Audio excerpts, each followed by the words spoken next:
Hey, everybody. Y'all know what it is. It's time to start this show, you guys. Today is the second day of the Science Expo and Symposium, everybody. So sorry that I don't have my camera on, but y'all can look at my beautiful face on that picture, okay? But we have some more beautiful stuff to see other than me, you guys. We got some babies today that will be presenting online their projects that didn't get to yesterday. As you know, Xyayx is not just in a location in Brooklyn, but we have tons of children all around this country that come in from online on homeschool. So we want to allow those babies time to get their shine and show you all the hard work that they've been doing. So we will present some of that, you guys.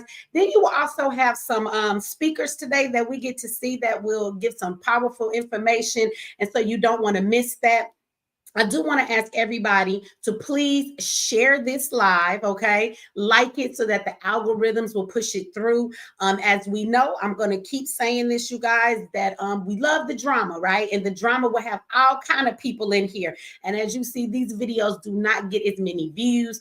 And for those of you that are not here for the drama and you're really here about solutions, this is definitely a solution for our future and our community and our future youth, right? And support the babies. We support a lot of mess. Let's support these babies because that's what this is really about. I also want to give a big shout out to my brother Q. One more time, I just want to continue to give him a shout out.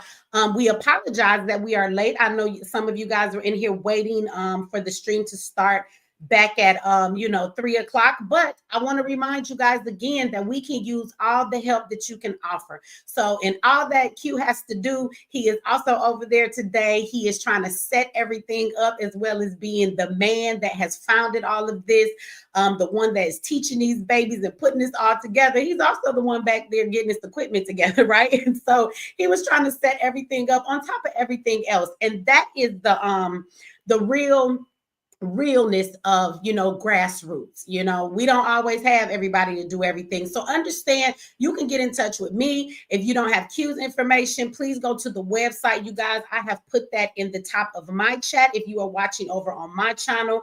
If you're watching on Q's, I expect you already know where to find all of this brother's information, but check out the website, you guys. There is the email there. The Cash App is also there. Support in that way. But if you guys can offer any assistance, I'm going to continue to remind everybody, right? Whether it is of services you can give, today is already what it is. But as we throw these events, if there is somebody that has the knowledge of setting these things up, being able to run stuff on that end so that Q can actually focus on what he has to do. So, it's just not always about the money. If you guys have supplies that you can give to the school, if you guys know of any locations in your area that you can help us get into, especially in Georgia, we have a large number of children here so that we can actually have another brick and mortar Xyayx, right? Instead of just the one in Brooklyn. So anything you guys can think of, and especially grant writers. We have any grant writers out there? If you're not one, you know one, hit them up. Tell them to do some justice by these babies. Xyayx is an organization, you guys.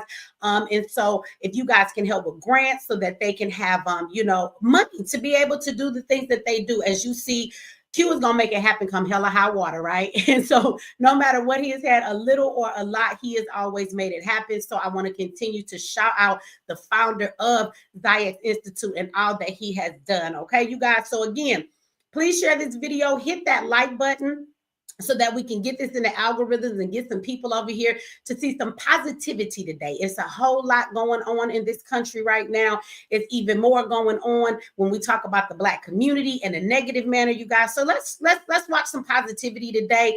Y'all get ready to support these babies that are going to show their presentations. Please share this live with your friends and your family. Tell them to come on in, like this video, so that we can support this amazing and very powerful solution that has been founded in our community by a really great brother and all of the teachers and everybody that has made this possible over many, many years. The proof is in the pudding, okay? So with that said, I'm going to turn it back over. Please forgive us, you guys, if any technical difficulties we have today or anything in between what's going on. Remember, you got Brother Q and a couple people over there trying to help run all of this as well as run what's going on there live. So be patient with us, all right? But I'm going to turn it back over to Q or whoever's doing this so we can bring these babies up and you guys can see their projects that they did.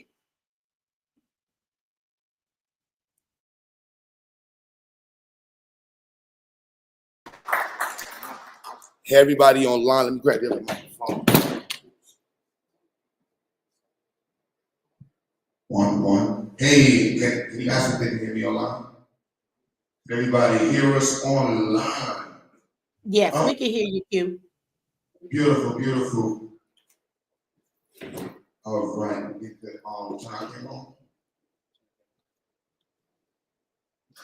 You got to switch the camera to what is settings?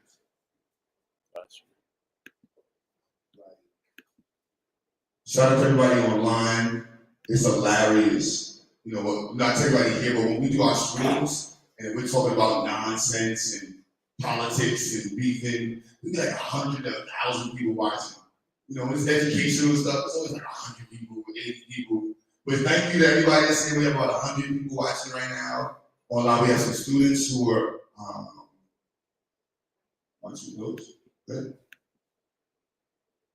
We have some students that are going to present, and I'm going to start. So, I'm Brother Q, if you don't know. I founded the Xyayx movement, Xyayx Institute, and everything I do is about empowering the Black community, pushing us forward, and in my professional opinion, in my philosophical opinion, scientific literacy, STEM education is the centerpiece that needs to be entered in every conversation about Black empowerment. I love and I stand on the shoulders of my ancestors.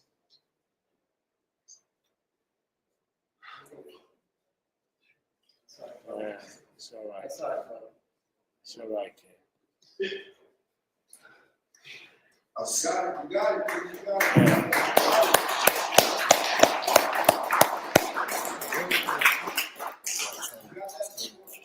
Doc, give us a visual over there.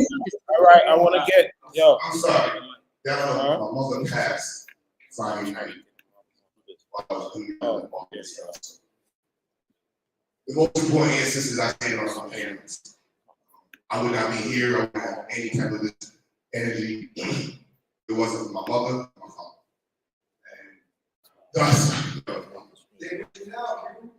And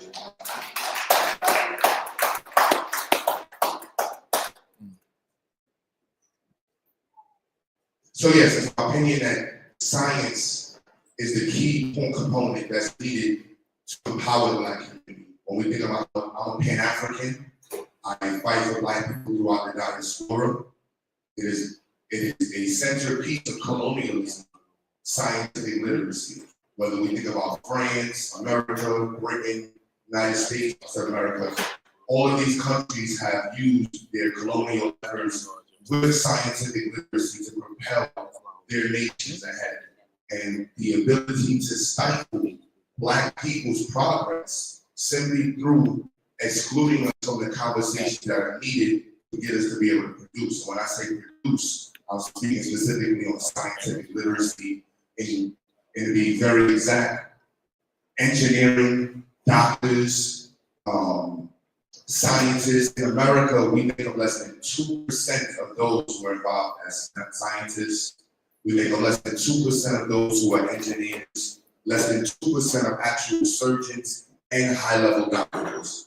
And if you don't know the statistic, Black lives live longer under the hands of Black doctors, especially in large metropolises where most people are Black, and we make up many of the hospitals that are there.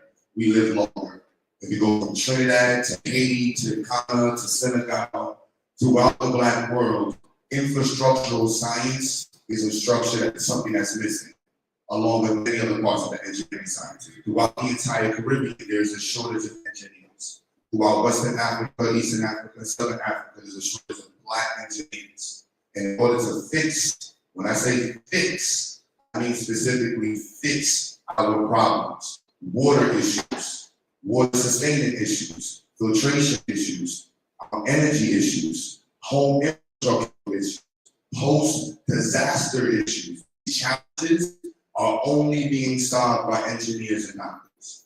And if our Black world can only survive by reaching out to other communities when it's in terms of times to build for ourselves, I do not believe that as a Pan-African, that is what Marcus Garvey talked about, Prophet Muhammad talked about, Elijah Muhammad, Malcolm X, any person, Booker T. Washington, any of them had in mind for us to be at in 2025, not 1975, not 1965. I drive a Mercedes.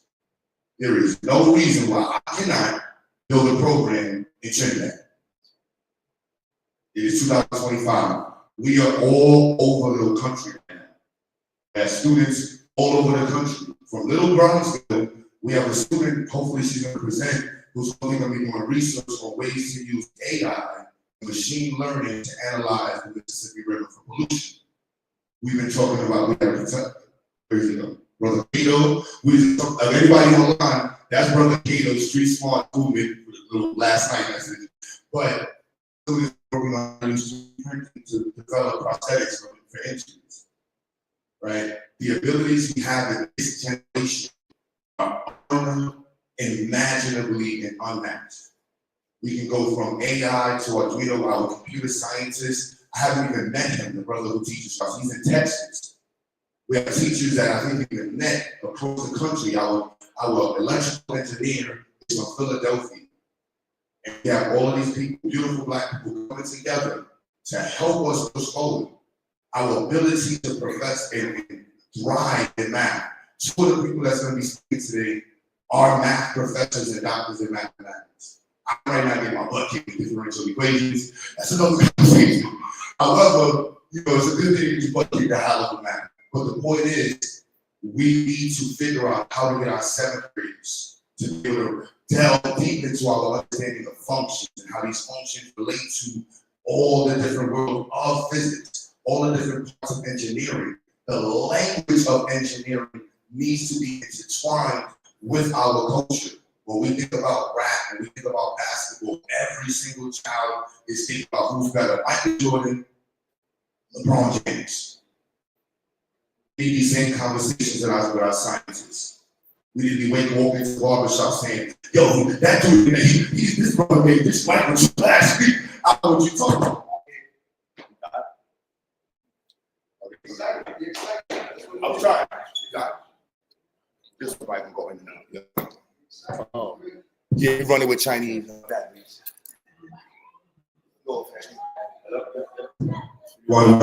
That's my cue to wrap it up a little faster. So, our world and the idea behind changing the face of STEM is one, to change the perception that people have when they think about STEM. When you close your eyes and you think scientists, you should not think white person first. Right? Urkel should not be the second person you think of. Urkel is not a representation of a Black person I've ever met. That's what it is. I've never met a Black person. I have a lot of friends who are engineers, doctors, mathematicians. I've never seen somebody walking around with pens in their pocket. My brother, that brother, he does solar panel and jazz. We have style. We have gold teeth. We have locks. We have hair. We have afros. And all of these things are intertwined in our culture. However, we think science and STEM, for some reason, is separated. Our beautiful sister, I love my little sister. Look, do your nails. Have your nails be good. Have your hair be good. Walk with attitude. Present your projects with attitude. Bring all of the same energy that we normally attribute to Black culture into the science world. When we think about this here, it's beautiful. I love this. My challenge is to get the football network, basketball network. When you go to a basketball game or a football game in Brownsville, at Bessie and Paul and Parks, you see it filled with mothers who came out there at 9 a.m. in the morning, 7 a.m. in the morning on Sunday, watching their son play sports. I am going to sound like a hater. We don't need any more quarterbacks. We don't need more soccer. We don't need more centers. And you don't want to give your child or your community the hard reality. 99% of sports players will never live off of sports. I'll give you 90, I'll give you 2%. You might end up teaching or coaching something. And I have friends who went to the NBA, played one game. I get you. Friends that were the top of the top in New York City. And so that same energy used to become a doctor, you become a doctor. That same energy used to become an engineer, you become an engineer. That same energy applied to all mechanics. I have friends who went to high school with, they apply the same energy to basketball players did. They have shots. Right? They have shots in hate. This is the mentality that we want to see. And when we think about it in the sense of a quantifiable statement, quantifiably speaking, how do we look at the future? We have principles here, educators here. We're always talking about how predictive measurements and what it means to have certain goal sets with our students and as a community. We should be stating, when we talk about black power means nothing if we're not saying 11-year-olds understand the different functions. 11-year-olds know mechanical advantages. 11-year-olds know what a mole is. If you go home right now and ask your child, what's a mole?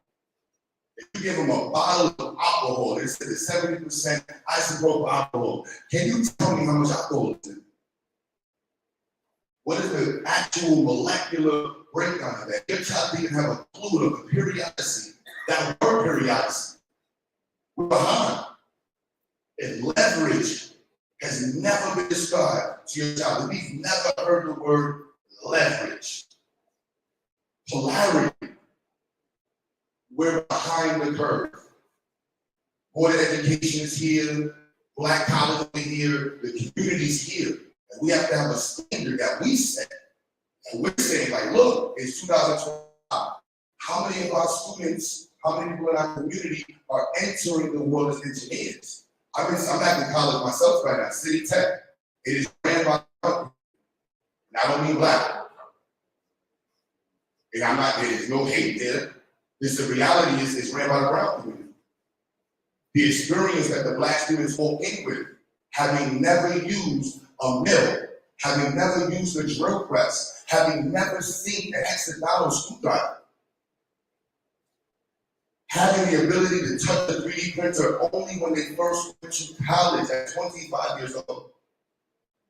This is saying to the world, of us in New York City, and I want to make sure this is Brooklyn, right? We stand on the grounds of the underground. This is where the Underground Railroad was funded.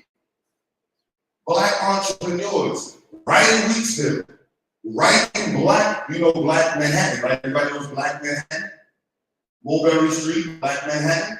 Black entrepreneurs funded the Underground Railroad.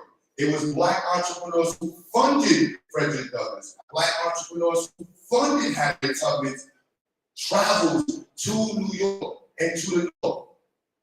And so let's not lose that mentality that we are here to progress the community in every single way possible. And my goal is to stress scientific literacy as that primary conversation. When we think about Malcolm X, when we think about Frederick Douglass, when we think about Khalid Muhammad, I'm a baby of the movement.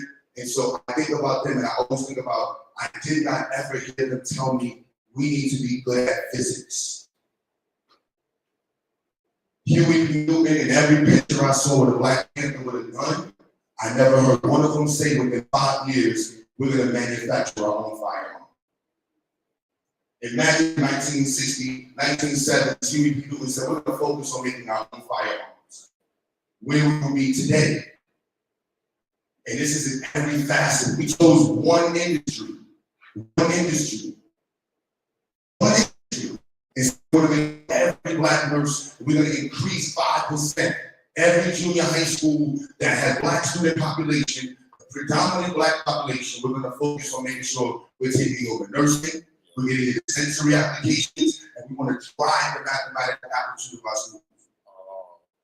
This changes this is the top quantifiable measures that we need to get us to be able to compete in the world. We're in the world of automation, AI technology, and it's not turning off. No one in the entrepreneurial or business world is ever thinking to say, let's slow down for Black people. Let's wait for Jamaicans to catch up. Let's wait for Black people in New York to say, yeah, why don't we take some of this real estate money and invest into a stack. We're not waiting for that. They're not. No one is taking, I'm telling you, the brown community is not turning around and saying, yo, let's go back and get some black folks. Latino community, Indian community is not turning around and saying, well, let's go back to the blacks. If you look at the percentages, the Latino community has increased their percentage involvement in STEM the last 5 years, I think almost 3 to 5%, if I'm not mistaken. Our numbers have driven 1%. That is atrocious. The black base suffer because of the abilities, lack of abilities for entrepreneurs to actually have a large amount of capital in their organization. Our ability to compete for research grants. Right now, the Environmental Protection Agency, the Infrastructural Agency, transportation agencies are all putting out RFPs to be able to compete with the production of or the advancement of these certain technologies and infrastructure. However, there's a shortage of black people able to compete for these contracts. And it's not because of race anymore. It's simply because of our priorities around education. You gotta look back. This is 2025. I was a grown man then in 2020. I mean, 2000. I was 19 years old. I remember hearing, this is what we have to focus on. This is what the priority is. So 25 years from now, are we going to be leading this here? No one's watching. There's only 125 of us watching online, 50 of us in here. Are we going to be part of the ones that's going to say, yeah, we're getting into sensory applications. We're going to be thriving in automation. We're going to be thriving in EV vehicles. We're going to be thriving in medical technology. I guarantee every single one of us is connected to a nurse in this department, in this room, and online. There's an infusion pump that we're working on. An infusion pump. Around the world, people are still using syringes held by hand to administer medications to their patients. A simple infusion pump saves lives. It's going to be $15 to make one. Hospital bedding around the Caribbean, around the African world. Just basic heart monitors. These things are right now available for us at our hands. There's nothing keeping us from getting into the electrical field. Right now, all of us can say, this is a nice conversation. Let's turn off the books. Let's open up ChatGPT. Let's get some Arduino. Let's start focusing on immediately getting into AI, getting into competing with these kids. These resources are available to us right now. So that was pretty much my spill, nutshell. I'm going to let one of the students online, I think I'm supposed to change, present, and then I think we're going to get to our presentation. Good?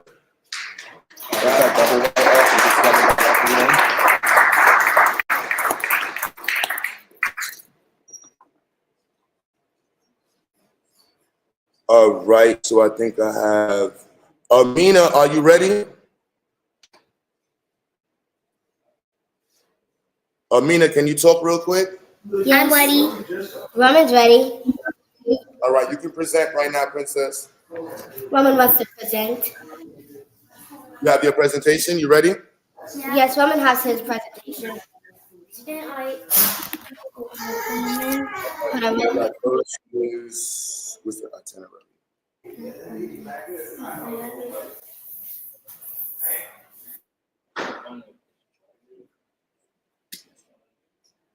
Take the other wire directly. Yeah, I'm gonna do that right now. Amina, are you ready?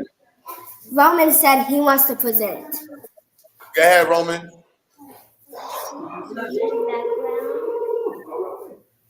Background recipe of spinoid black pie to the 1955 and artist name Eugene Pear. In the 1960s, it was pretty cool images and deep balance and symmetry to Roman, you gotta come back on the camera. We can see you. See his face. Balancing people of art, historically Spin baking involves baking all pans on a boiling platform and the pan through a um, Variety of methods. variety of tools like boiling, dipping, or spraying. So tell them about your project. How'd you do it? Steps is to model a this into the double bop. Peel off tape and add a wooden circle to the plain disc. Then add a body using the tape. Adapt the model, manage and put on a stable surface and connect the dates, the blankets, the wooden circle into each other. Then connect the wires to the battery holder. Start Show me. Tell how to do it. Here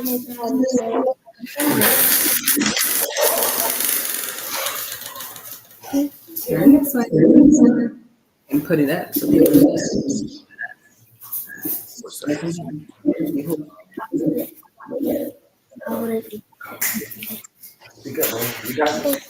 is how it works. This is how it works.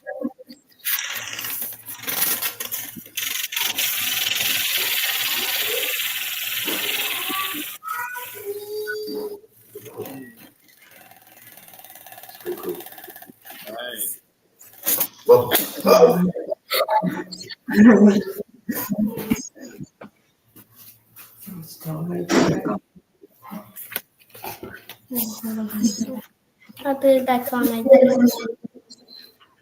I'll put it back on my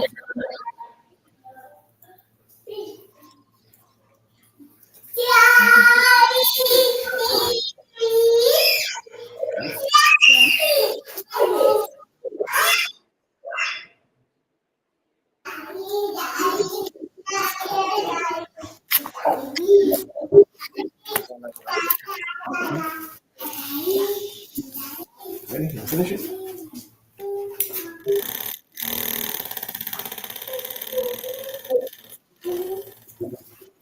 So did it? You see. You see? You see? That's what you made. Yeah, I made this.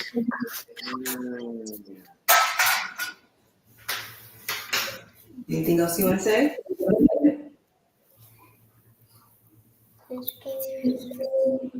The double pop circle tape and one use craft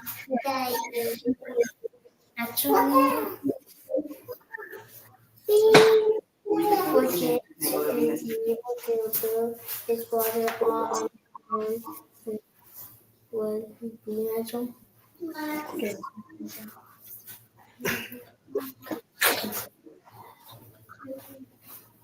And pieces that made the gas safe and avoid friendly conclusion. The conclusion that a simple and device can transform the way light this we daily delight, but also just again engineering and problem solving. This shows us that all things and have big results. Building my own spin-on machine and researching about that ones that came for mine. So I was and Bibles. Was what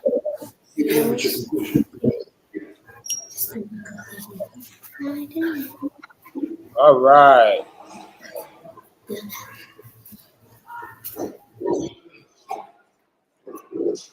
All right. Oh.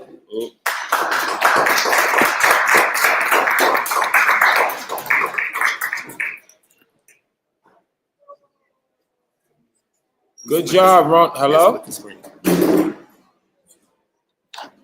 Thank you. Great job. Great job. Great job. All right. Sister Mitch, you there? Let me split the screen. I'm here. All right. Give me one. I gotta fix the screen. Okay. Y'all give it up for them babies. Yeah.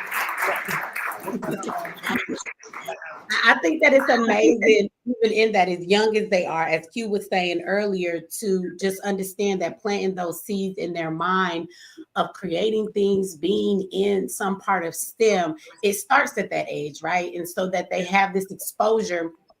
You can never imagine the things that they will create later from the things that you see today, right? What that was presented on the screen. The fact that those babies that young could even do that, that speaks to the testament of how powerful Xyayx Institute is and the knowledge and power that it is instilling in our children, right? So give it up for them babies. My baby is one of them. He has learned so much from Xyayx Institute. He absolutely has. And he awes me all the time. He talks to me in a language I do not know because at my age and growing up, they did not teach us about STEM. And he comes in, he talks to me about coding and all these different things. He shows me stuff, and I don't know what it is. I know that when he gets to talking, though, my baby is smarter than I have ever known any kid to be. So I am grateful for all that Xyayx has done for me and my children. And I will continue to support them even after my last child is not in Xyayx anymore. And I want to ask the rest of you to do the same thing. So as they're getting the screen together, do not forget, you guys, that there is a link in the top of my chat to go over and check out their website if you're interested in enrolling your children. If you want to go over there and enroll and giving some type of a monthly donation, if you would like to just give something today, there is a Cash App that is also there as well, you guys. And let me see, I do want to see if I can go back. Somebody did give earlier. I don't know if I can get to it. Hold on. Let me see. Okay, yes. So I want to say shout out to 764 is the code. They gave $50 in the super chat, you guys, and you guys can go over and give to Q that way in his chat. You can give him a super chat if you would like to do it that way, you guys. They gave $50 and said, once again, we appreciate everything you do. Keep doing it your way. You're a leader, not a follower, not a yes man, but a black man, father, and the head of your family. Now rest in power to your mother. She will be proud of you like we are. Black power. So that was the super chat that was given. So they might be ready. Let me know if not. I told you we just winging this today. Y'all gonna have some patience with us. But I do want to say this before I give it back to Q. Q, we love you. We send you all of our condolences, and we are just very appreciative of the man that you are and how you keep pushing forward in spite of what you are dealing with. So there's lots of condolences in the chat for you, and we just want to tell you we love you, brother. I appreciate you. I appreciate you.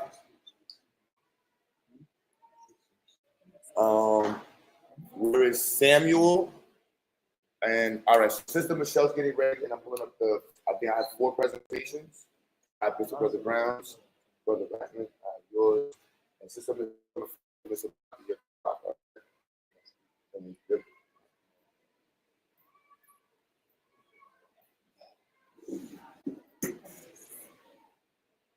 You sent it.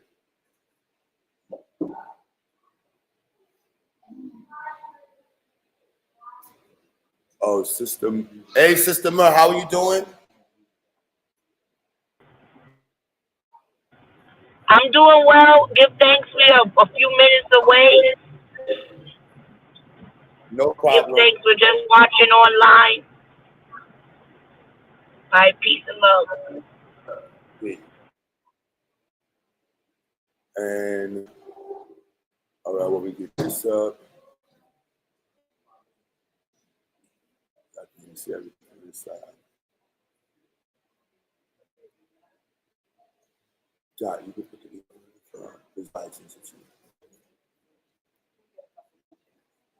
Yep. You can come up. Want to bring him up? Wow, you gotta bring some chairs up. Hello, everyone. A couple of students with me, so we're all going to be a part of that.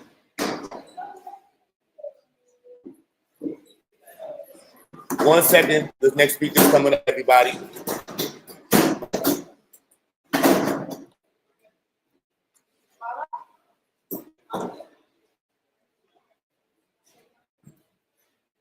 So while they're coming up, I'm going to introduce myself. My name is Michelle, and in different settings, you have to introduce yourself differently. Yes. While they're setting up, I just want to remind everybody, if you are in the Brooklyn area and you want to make it down there, there's still time to go and give Brother Q a hug and support them in person. They are at you guys Restoration Plaza, which is 1368 Fullerton Street in Brooklyn, New York. Okay, so they have some more giveaways today. I believe they are giving away the 3D printers today with their raffle. So if you are in the area, go down there and show some love and some support in person, y'all.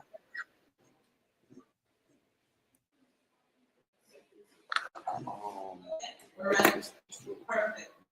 So my journey is simple. My parents came. Yeah, everybody. Yeah. Perfect. Michelle Joseph. And my introduction to STEM is a simple one. It comes from just trying. I think the beauty about science, technology, math, and arts, it's really about giving students the opportunity to try. So what we would like to do today is just show you a program that we think touches on that, but that's in a really powerful way. Get them like the battery. Okay.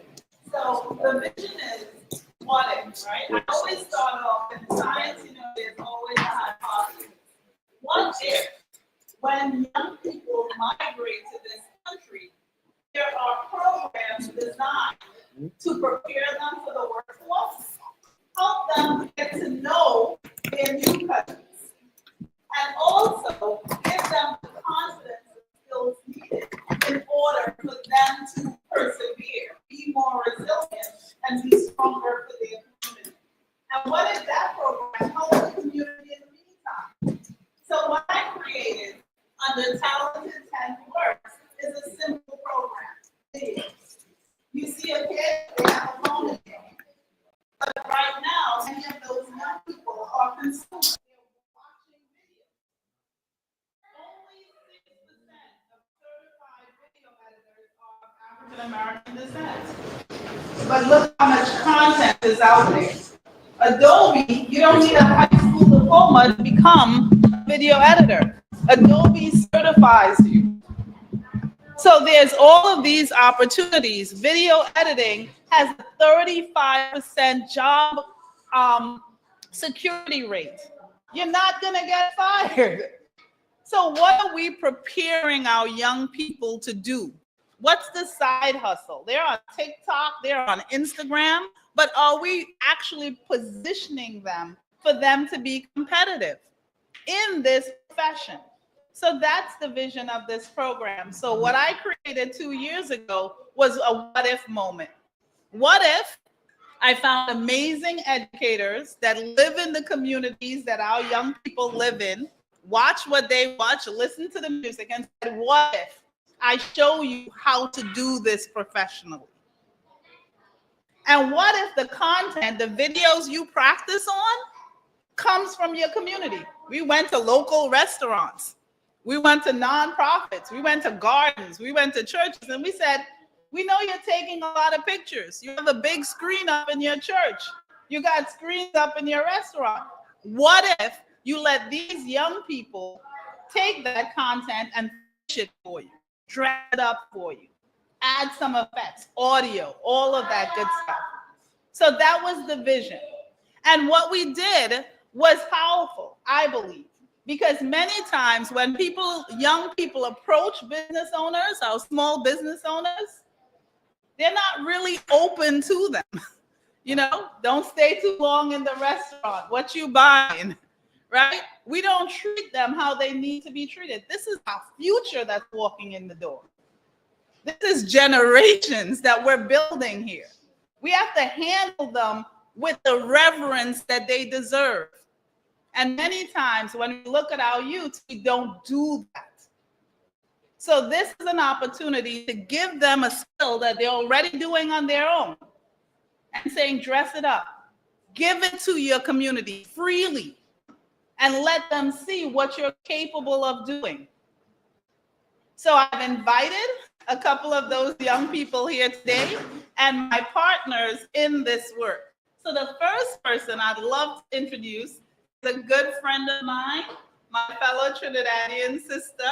Sure, and I know each other for 25 years.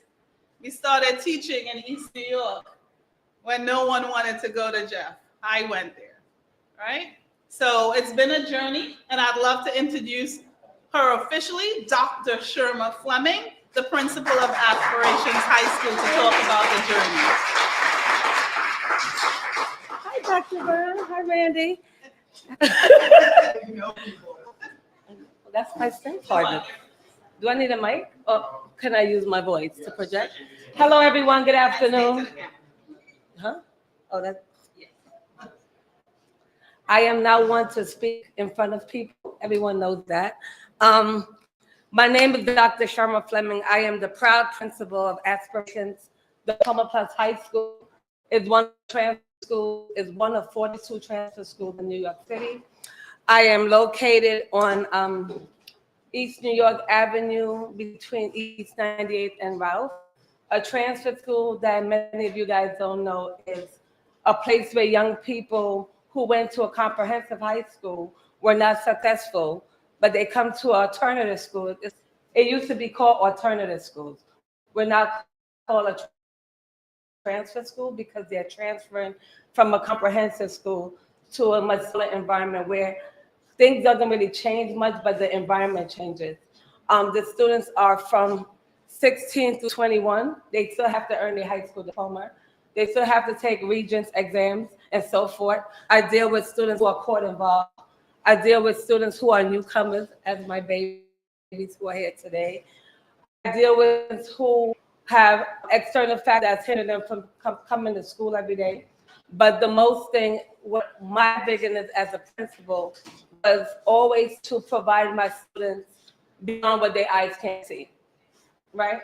Although you grow up in the environment, like I'm from Trinidad, but I was raised in Brownsville, New York. I came here when I was a child. So I came here, I migrated from the island of Trinidad and Tobago. But coming here, my parents always instilled in me the purpose of education. So when they brought me here was to make sure that I do as much as I can to not just absorb the education that I need, but to give back to my community. So that's what I have been doing for the past 25 years as a principal in the Department of Education.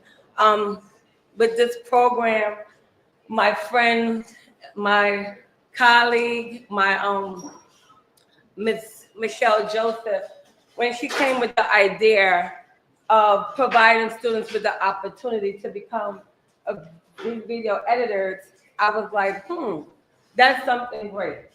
Why not teach children how to do something that could make them become their own entrepreneurs, right? But then what I thought about was many of my students who were in this country were not really interested in it. But I found a way to infuse it into my school to support my newcomers. Many of my newcomers are coming from Africa. They're coming from the Dominican Republic. They're coming from the Caribbean. And sometimes they have to adapt to a life that they don't know anything about. Some of these newcomers come and don't even know the language. They don't know the content that's in the Department of Education. But the one thing they do know how to how to in June. So when the opportunity comes, they may not know how to speak English fluently when he came. But I tell you, within a month, he was an expert on that camera. And my thing is, you give a kid a skill, you give them a career. Every child is not going to college. And we have to keep, we always say, go to college, go to college, go to college, go to college. Many of the billionaires that's in this world, they go to college. They had vision and they had an idea. And that vision turned into something great, right? That made them know, I'm gonna make money from what my hands can do.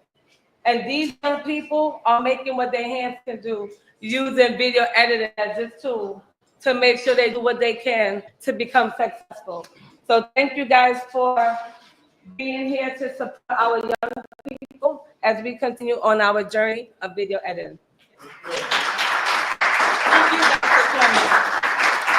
And without the technical expertise needed is required. We understand it's a technical space, but also you need a sense of context. You gotta know when, you know, what's the mood, what's the music, what's the sound, what's the vibe, what's the energy.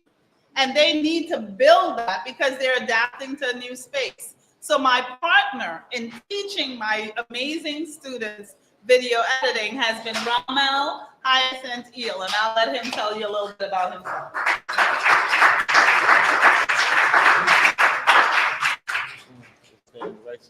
Greetings, everyone. Peace, peace, peace, Islam. My name is Brother Sheikh Ramel Hyacinth Eel. I'm born and raised in Kings County, New York, Brooklyn. My family. Louder. Good afternoon, everyone. Peace, peace, peace. Much love. Greetings in the name of the Most High. I refer to the Most High as Allah. My name is Sheikh Ramel Hyacinth Eel. I'm part of the Moorish Science Temple, Divine and National Movement of North America Incorporated. Number 13, Moorish American National Republic. Jah Rastafari. Eli. Yeah. So I'm a complex person of multiple backgrounds. Sakafet. Anybody know? Nobody? Sakafet. Okay. No phone. All right. Tout va bien. Everything is good. I was born and raised in Kings County, New York, Brooklyn. I'm first generation American. My family is from Haiti, known as Haiti. I call it Haiti. Everybody know it as Haiti, right? Everybody calling people Haitians. I say Mahon. That translates to Moorish. That's why I'm a Moorish American. So Moorish, Mahon, it's a whole thing. All connected, one people from all the islands to the mainland of North America, all the way straight back to the continent, motherland. I'm familiar with Xyayx and Q from different relations in the neighborhood and other friends. I was blessed to have the opportunity to depart some of the information that I learned on hand. I didn't go to no school. I learned video editing from shooting my own music video with someone who did go to school. He departed those techniques to myself. I used those techniques and different experiences in the film industry, working as production assistant, and then for myself as a director, producer, etc. And I was blessed enough to be able to bring those talents to young people in the community where I grew up in, who are first generation of their kind coming to America. So it's like I'm teaching my elders through my young folk, right? So all honors to everyone here, to all our ancestors, to all those who come before us, and those who come after us, because those are the ones that especially going to need the vision. Sister Michelle Joseph, great mind in creating education processes, brought to the attention the lack of our people, of our culture, in the spaces of creativity in the mainstream as well as in the underground world. Video editing is a career that lasts forever. You could transfer it to many places. The skills that you get with it, you could take on with you into many places. As stated, we had students that didn't never use a computer. He's edited videos, a couple videos. We're gonna show one. He never used a computer. He got on it, did a great job. Currently, we're working with 3 students from Senegal. They barely speak English, but they still able to transfer these skills, and it's helping them gain English language by going through the translations of what's happening and explaining all of this information. We were blessed enough to work in Aspirations Diploma Plus High School. Everybody who grew up in Brooklyn knows somebody who went through a quote unquote transfer high school, right? It was alternative school. They got new terminology now, so everybody know alternative school. You know somebody who went to an alternative school, got kicked out of school or something, that ended up alternative. So they're transfer schools now. They cater to more than just the usual or what we know them for. They have a eclectic of skills that they teach. We partner with the community for the young brothers and sisters so that they could have hands-on job experience. They learn real time. They actually gain real work experience, and the program pays them as well, right? So they get paid too for their work. So we're not working them and they're not getting no money. They're getting money. So they learn responsibility as they go. So it's a wonderful program. I was honored because our prophet, Noble Drew Ali, the Lord Science Temple, told us that our people problem is mostly social and economic. And this actually addresses both. So with that, I'll yield the floor. Thank you much. Again, thank you. Without commitment and Ronald, a lot of this would not be possible. But without further ado, I want to introduce you to some of my amazing students. And again,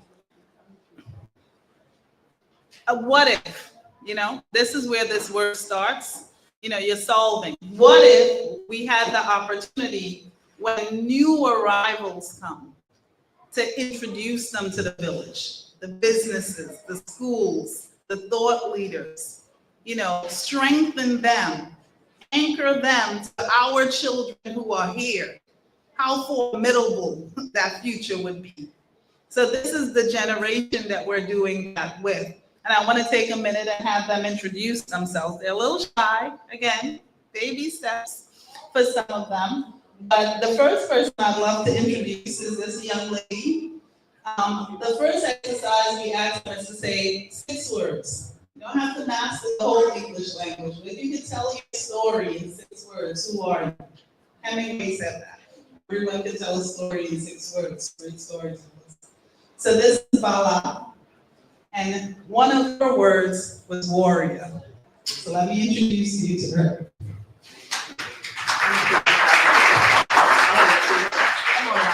Hello, my name is Farzan. I am from Senegal. My name here is Seven. My name school is Aspirational Diploma Plus High School. My school is I like soldier.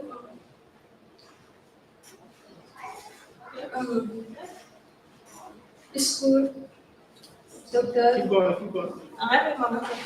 That's good. Smart. Safe. Okay. So smart, school, yeah. Soldier, doctor. Soldier, doctor. And I like to cook. I didn't know. Okay. So the goal is to have these young people start defining themselves, and then they actually find the content, proof. People catfish you. You say one thing, but you're not that. So let the evidence be in the things that you capture and share. So I'd like to introduce you to another young man I just met, Salu.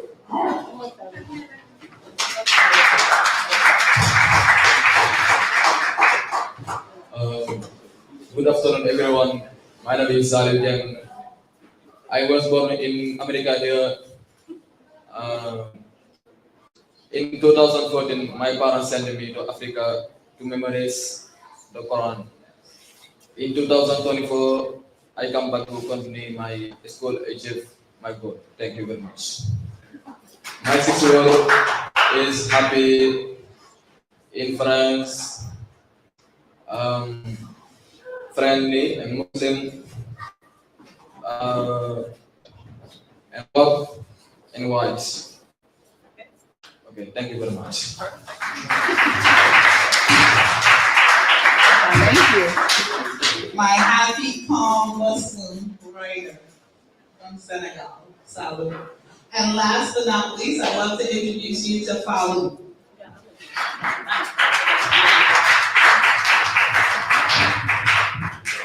Hello, my name is Alison. I'm from Senegal. My school name is Aspiration Diploma Business High School. My major year is 7 months. Before I come in, I'm reading Quran in French.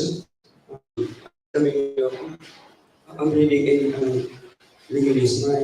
My 6 word new word. Basketball player. I like food. Come, my family and my friends. Thank you. Basketball player that loves food. And last but not least, I met this young man 3 months into the country when he got here, Amadou Dia.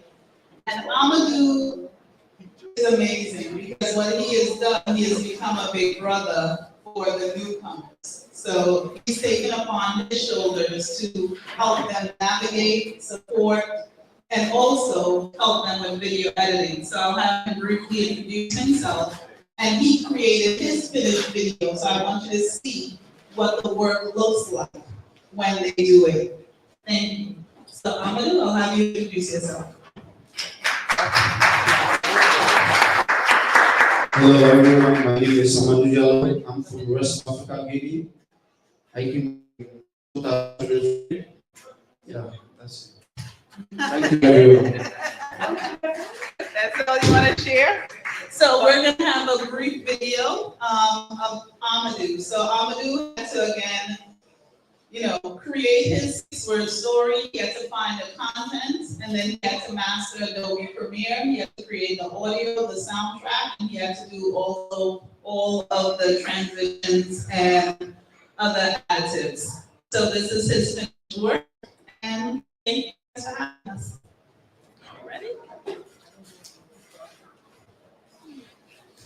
You got the shot?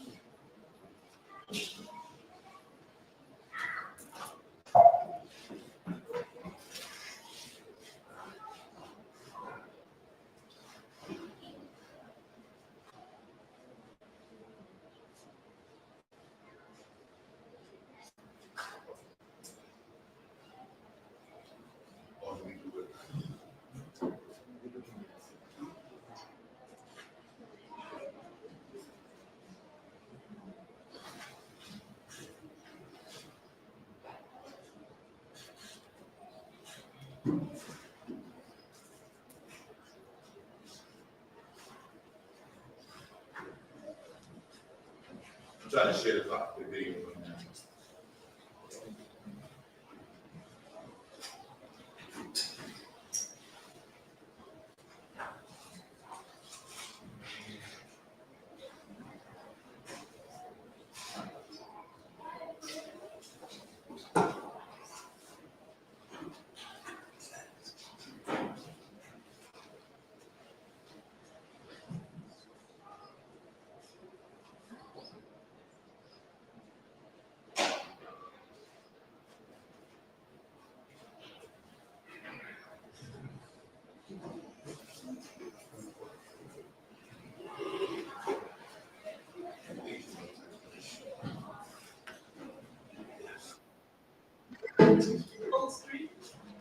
Yeah, I'm glad it. Turn the video button. I don't know what it is.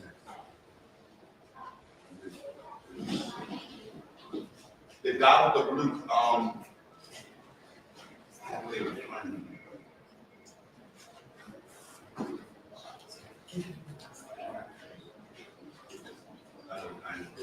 I have that name.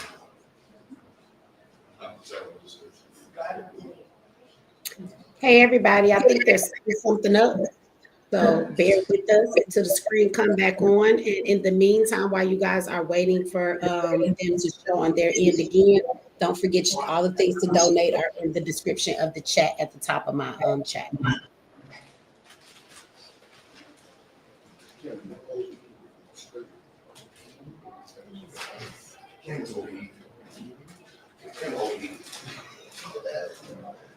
All the time we eat. Can you hear me, Michi? Michi, can you hear me? Yes, I can hear you. We're about to play the video now. Okay. Turn down the volume on the video itself.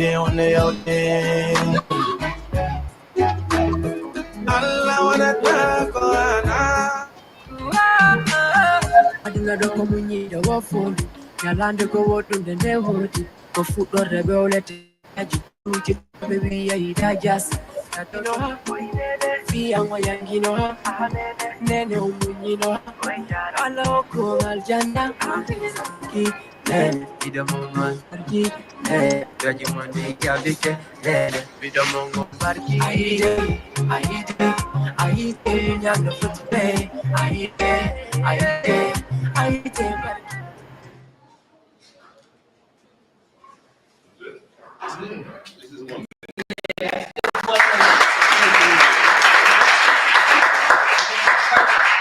So again, thank you guys for listening. This is just a snapshot of how STEM shows up. Yep. Thank you again for listening. This is just a snapshot of how STEM can show up. It's the science, it's the technology, it's the math, it's the engineering, but also it's the culture. And we have to make sure that that stays core to the work that we do in order for our children to persevere, have a sense of self, and walk into the room confidently and knowing where they stand in this future. Thank you.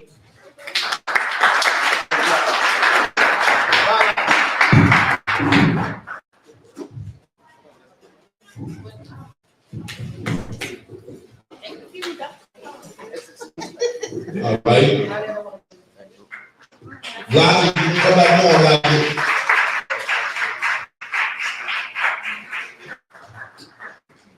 Michi, you there? All right, well, we get the next. I'm here.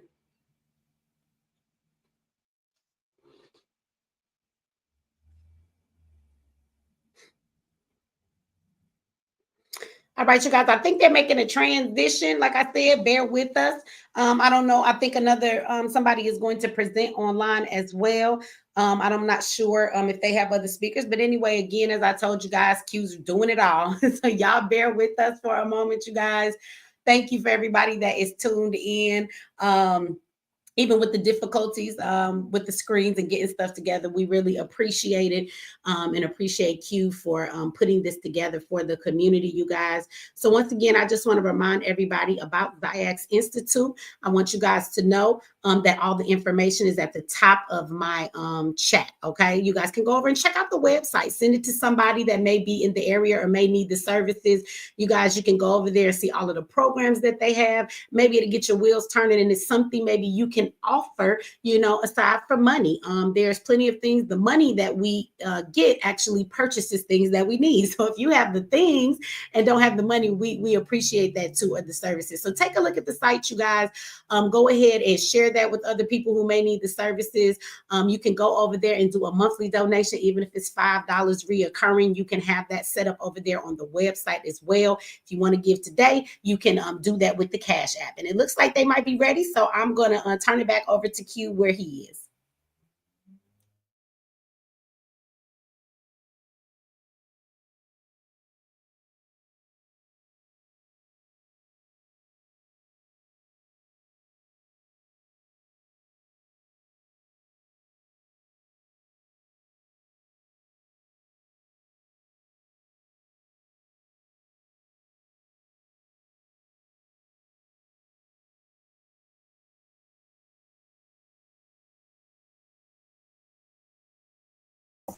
Is it my turn? Yes, we can hear you. Oh, you just muted the mic again. There you go. We can hear you. Hello, my name is Amina Thomas, and my project today is the magical midsole. The background is many households face challenges when it comes to mixing and blending. A traditional method like hand mixing can take a lot of time and effort. With inconsistent results, this project shows how an inconvenience of kitchen appliance benefits many people all over the world. Convenience in the kitchen has been a major theme for me since I've been more involved in the kitchen and more independent during my everyday routines. I continue to look for ways to provide solutions and accessibility even in my own 9-year-old world. This wooden magical mixer encourages creativity and inspires innovation. The steps are install the motor and attach the magnets, and then add the lollipop, aka a part of the wood, down to the double pop, and that is wood too, and motor bit, double pop, and then add the small fan inside the beaker. Slow down. Place the beaker and small fan in the double pop, and motor bit. Try adjusting the motor bit. Place the foam in the beaker. Leave the tiny foam out, then add the balls. Close the foam with the other foams, then connect and press the rocker switch and motor bit and the battery holder. Turn it on and have fun. And here's my project. This is the motor. This is the project.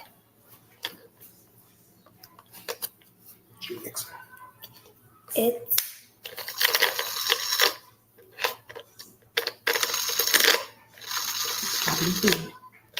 and also it's kind of like chopping food. Because sometimes I add like the balls. I add like it's a mix some pieces of food.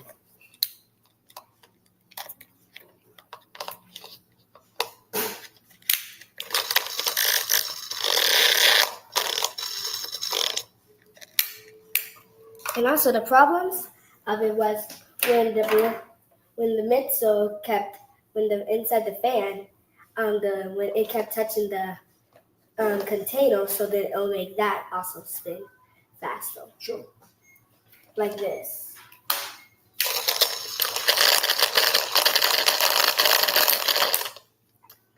And also, I solved it by if I hold it right in the middle, it'll start working without it the fan pushing the container to make it spin too. And the materials are the double pop, lollipop, rocker switch, motor bit, battery holder, focus bit, aka foam, beaker with hole, small fan, foamical balls, magnetos, colored paper, and colored paper. Why these materials?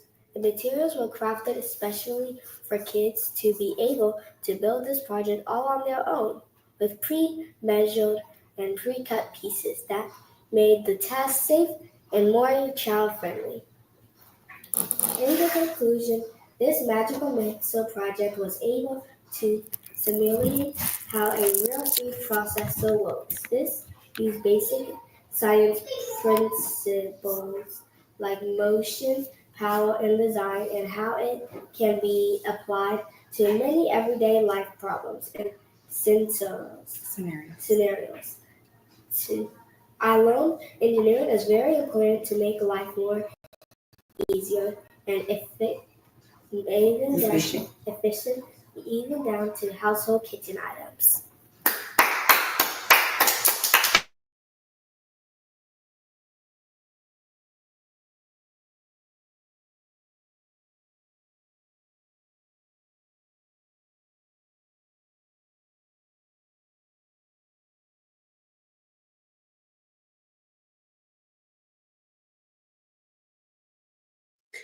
Unmute your mic, honey.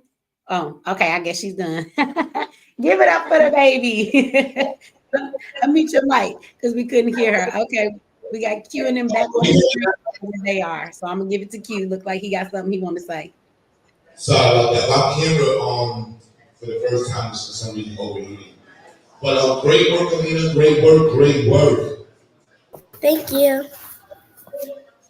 Right. Let me see if I can get the camera on. So everybody can hear me online, and everybody in the building want to bring up Mr. Brown, Dr. Brown, the man, Mr. Brown himself.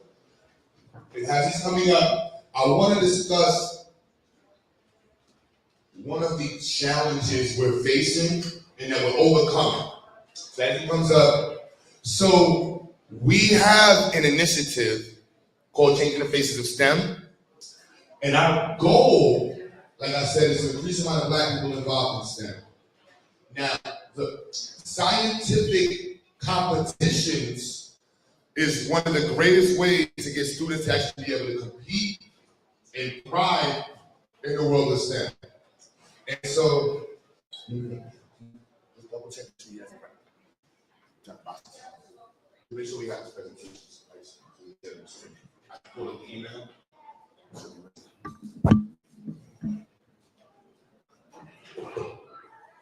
All right. So everybody listening online and in person, our goal is to increase the amount of Black students who compete in scientific competition. So what I've been doing for my children online and in the building, one of the logistical challenges is one, having a team available to actually to develop the students starting in September. Most schools are understaffed, chaotic, the administration's figuring life out, and normally the culture of figuring life out doesn't start until January. It's just how it works in public schools. It's no offense to the schools, there's a lot of stuff going on, a lot of changes, challenges, and even in the private world. And so being able to get your students to actually be able to compete by the time it's ready is very difficult. So I'm going to talk about how important that is, but the brother I have here now actually has been supporting schools in their ability to actually compete, thrive, and produce STEM programming, education for students, which is essential to our ability as a community to actually be a part of the world of STEM. So I want to introduce Mr. John Brown. And we're just getting this document, everything ready to share online. So give us 1 second, everybody. We're going to actually pull up this information to have everything in writing. So one of the competitions that we're going to be discussing, and we're trying to get as many students, so if you're watching this online and you need help getting prepared, this is what it's about. And to my own students, we had to, create the schedule in December so that way you're ready in March. So that was kind of the game plan. Brother Kate was here, and he's a testimony to how difficult it was to even just start in September to get something to be produced in December.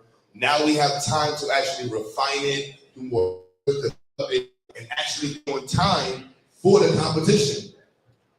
So just getting in the competition, competing, and having a project available and ready is the first stage.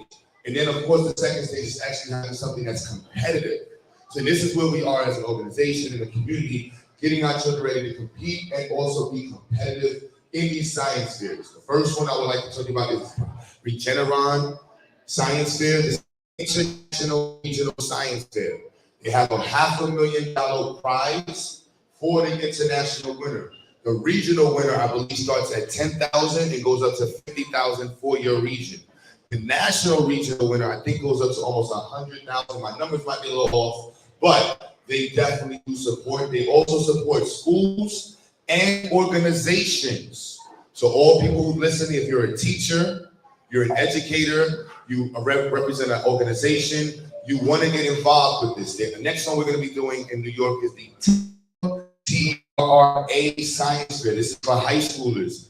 This is one of the engineering science fairs in New York City and also around most of the states.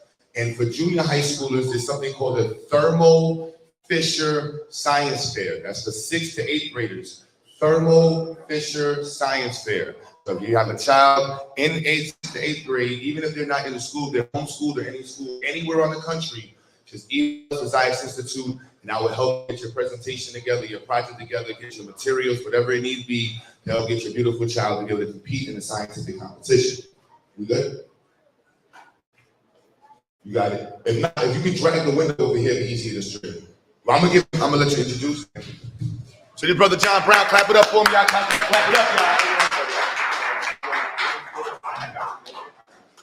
Good evening. We're very happy to be here today. I'm John Brown. I am the director for the Xyayx College Science and Technology program. This program has been around for many years. I've been an educator for over 56 years. In fact, today is my birthday.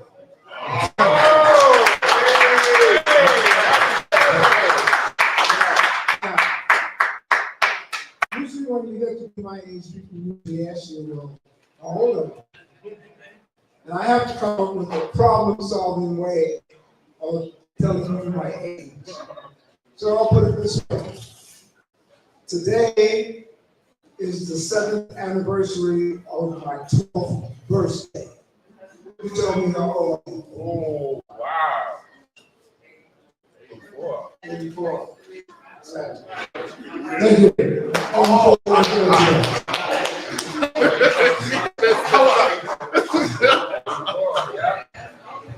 84 is the answer. 84.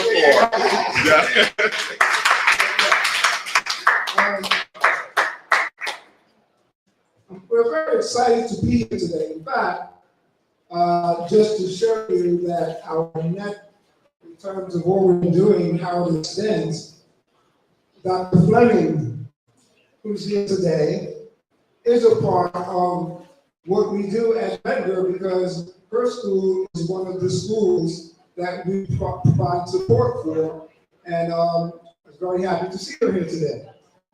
What we're doing now is entering into a collaboration with Brother Quentin on a different level. We get our funding from the New York State Education Department. The New York State Education Department puts out an RFP, and the funding for the RFP comes through an institution of higher education. That education for us is Xyayx College. And so what we do is that we go into those schools to provide services, and the purpose of the program is to increase the number of historically underrepresented and economically disadvantaged students to get into the STEM profession, and we provide that kind of support. The eligibility for the program is students grades 7 through 12. You have to be a resident of New York State, and the economic eligibility is determined by the income of the family. Now, what we have been doing is whenever something becomes very successful, you find that everybody wants to be involved in it. Now, the underrepresented minorities in the program that's eligible are African American, Native American, Native Alaskan, and Latino Hispanic. At the time that the legislators made this available, other minorities were not part of that. So now there are technical situations coming up where it's a successful program and other minorities want to be a part of it. But we had to change the language. We, the African Americans and Latinos and Native Americans, are underrepresented in the STEM profession. And that is the reason why we are eligible for this grant. Now, there are about 3 elements that go into determining what constitutes an effective school. In fact, I've been around, like I said, for a long time. I had some training working for the Office of Comprehensive School Improvement and Planning. Now, is there anyone here in the audience who was in the school system back in the 1980s? Maybe not. In the 1980s, the Department of Education decided that there was something that needed to be done with schools that were not effective schools. So what they did is that they hired or they moved to the central office a core of people to go and provide services to help those schools become effective schools. I was one of those facilitators. And I just want to share very quickly with you, can we get the other slide, maybe one before that? There was an educator by the name of Ron Edmonds. Dr. Edmonds identified 5 cards. But I also want to just very quickly share with you what he had to say. He said, we can, whenever and wherever we choose, successfully teach all children whose schooling is of interest to us. We already know more than we need to do this. Whether we do this or not finally depends on how we feel about the fact that we have not done it so far.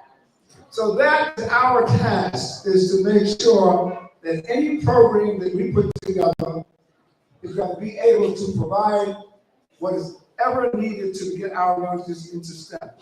I have here today a team. This is Randy Keeler. He's the assistant director for the program. And we have 2 young men who were former students in our STEM program, in our STEM program. What we want to do today is to share with you some of what we do to prepare these young people to become involved in STEM. I just want to go through the schools that are in that yes, here we are.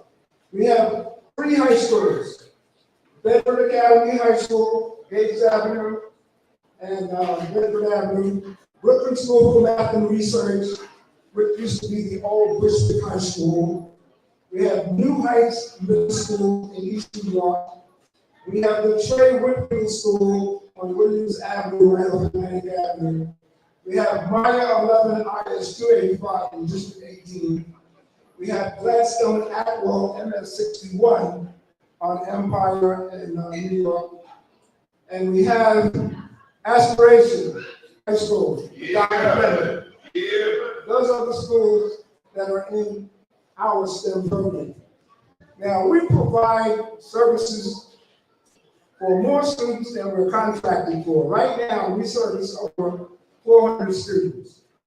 We just completed an RFP, and if we are successful, we will be funded up until 2030. So I'm gonna turn this over to Randy Keeler, because in addition to these schools that we're in, we have learned how to be creative. Because what happens when we are successful in these schools, with the funding that we receive, we keep going back to the same schools. So how do you get other students involved in our catchment? And that comes through our summer program, and also we have an online academy. So Randy's going to share some information with you, and then we're going to have a few words from our student, former students, alumni. All right, good afternoon, everyone. Thanks again for Xyayx for having us here.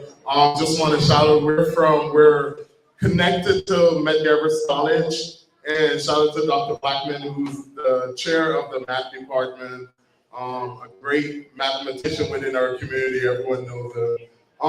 So some of the things that we do other than supporting schools, we have our STEM Saturday Academy, whereby we offer students the ability not only to engage in distance learning, but they also get to participate in research, experimentation, just as you've seen our beautiful students being presenting their research, and we build on their curiosity. So most of them, we teach a scientific method, and from there we develop and we connect it to real world issues that they're currently facing or something that they've experienced, which we're gonna learn from our brothers there. Also, other than our STEM Saturday Academy on slide, I think 10, we also offer our summer STEAM Summer Institute, whereby it's open up to entire all the boroughs, and it's hosted at Medgar College for 5 weeks. In there, whereby the students are being exposed to all of the cutting edge, I would say, classes. Everything here that Xyayx support and does do for offering to the students, we also continue to offer the same, along the same line of education, of exposing our students to everything that is cutting edge and that is new, so that when they go to different colleges, they will already be exposed to that 3D printer. And actually here, as we're talking about 3D printer, I just wanted to introduce you to 2 of our brothers there. They will introduce themselves. But one of the things that is very interesting that they do and how we actually develop our program, most of our program is research-based. So we encourage our students to find something connected to a technology that you've learned and then develop a solution for something that is facing your community. And here we have Brother mentioned statewide competitions. We have our statewide STEP science competition every year. And our brother here won first place last year for his advancement in technology. So, and one of the things that Mr. Brennan would state, we offer our students a wide range of courses and opportunities so that they should never settle, that they should always be able to select. And that's what we're doing here. We want our kids to be able to select from what STEM have to offer. So can you introduce yourself? Good afternoon. My name is Judd. I was introduced to the STEM program in the 7th grade, so that's the summer of 2018. And I enjoyed the program. It brought me a lot of information that I didn't know before. It was also how I was introduced to 3D printing. I remember my first class being taught by this individual right here. And yeah, it was a good experience. One of the things that they brought to me was research, learning tips on how to perform good research papers and presentations. And the research that I did that got me first place was one on solving homelessness with 3D printed houses. So basically what I did, I repeat that job exactly what it was loud. Solving the problems of homelessness with 3D printed houses. So what I did, I basically compiled information on how 3D printed homes are made, what materials are used, how it compares to the traditional practices of building homes today, and the benefits that it can have in the future. He was mentored by one of our alumnus actually, and now a graduate of CD Tech. Shout out to CD Tech CUNY family. And he started, Darrell, Mr. Fedor now, started off as a student. Now he's an instructor, and he actually trained other people how to develop curriculums using 3D printing. Good afternoon. A little bit closer. My name is Darrell. So when I first got introduced to the STEM program, I was 17 and I was looking for a job. I was in my senior year of high school and I wasn't good at science, at least I didn't think I was, but I was always interested in it since I was like 5. Like the first thing I wanted to be an astronaut.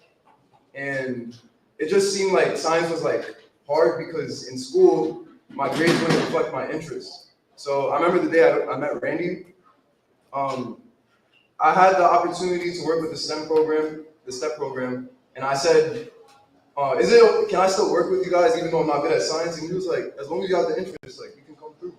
So yeah, from there, I had met my friends Sherwin and Jalen, and together we worked on a project where we developed a prosthetic arm out of 3D printed parts, and we won second place prize at the statewide STEP conference.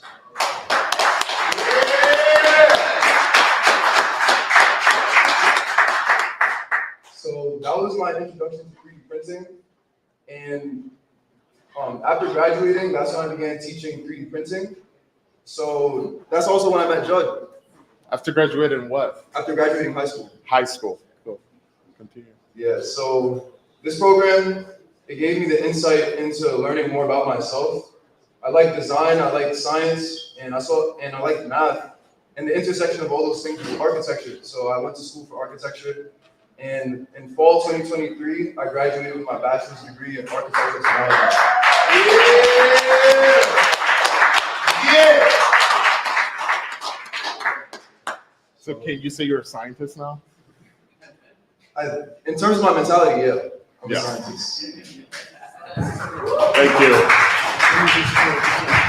I would like just to close this out to make it known that it's perfect. We have to approach the problem that we have from many different angles. There is no one size to fit all. What Brother Q is doing, what we're doing, and other programs in our community are all doing the same. But what we have to do is that we have to connect with each other so that we know that each of us exists and we can support each other.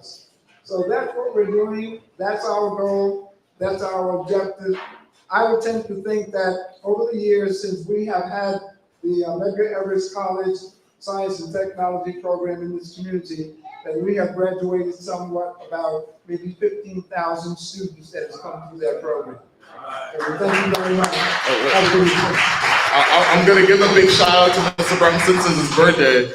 Mr. Brown actually was the first person actually in Brooklyn to introduce robotics. And from that class, he actually graduated on one of the first roboticists stemming from Brooklyn.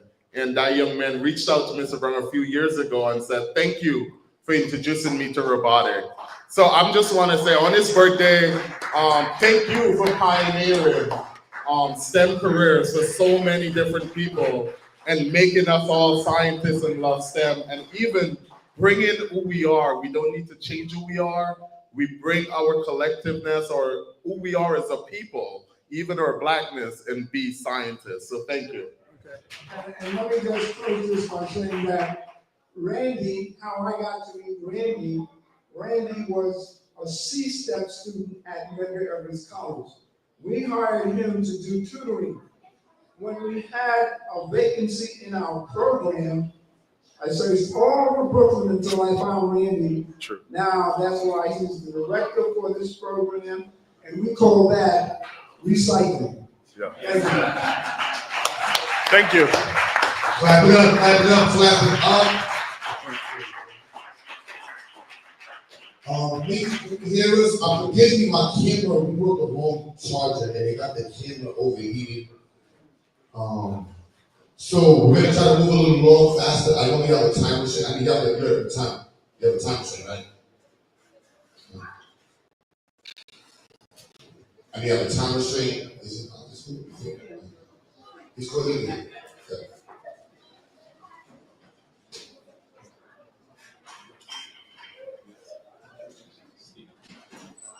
So, all right, that camera's over there.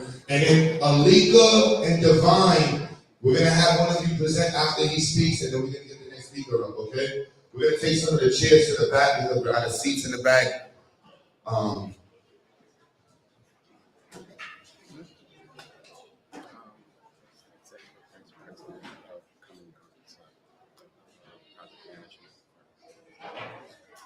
All right, so reaching into our phones and trying to find people who are in STEM, right? So the idea is all the youth, all the young adolescents, you need to see yourself in the conversation. So it's easy to see yourself look like LeBron James, right? It's easy to see yourself look like Michael Jordan. Now, with engineering, it's not the same thing. Hello? Unfortunately, you don't get to see your face like that, just like in hospitals. We don't see ourselves as doctors. So as much as the continuing with the Brown has done and other organizations. Now we get to hear from someone who is successful as an engineer, who is running a major business, and who has a face that we want our children to see to make it make sense in the picture of what we're discovering. So without no further ado, Brother Mackenzie, my boy Caleb, brother, thank you much, Caleb. Hope that introduction was good. Thank you. All right, so I appreciate you making the time to share with me. So just to give you a little bit of my background, again, my name is Stephen McKessie. So I'm born and raised in Brooklyn, New York, in East Flatbush. Went to Andrews Huddy for undergrad, for middle school, went to James Madison for high school, went to college at Temple University in Philadelphia. So I studied civil engineering, went into the construction field. So I was actually helping to design and build buildings. So I worked with Turner Construction for about 10 years. And then I went back to school and I got a master's in business administration. So I went to Kellogg, which is Northwestern. So that is the #1 business school in the US. And then I've transitioned out of that and I now work for a company called The Cumming Group. So the company that I work for, it is the #10 largest project management firm in the US. So what that means is we work on major projects across the US and into London and the UK. So I manage all of New York, Connecticut, and New Jersey. So I have a team of about just north of 100 architects, engineers, project managers that help deliver projects every day. Such a blessing. And just to give you a more clear picture of some of the projects that I'm helping to lead right now.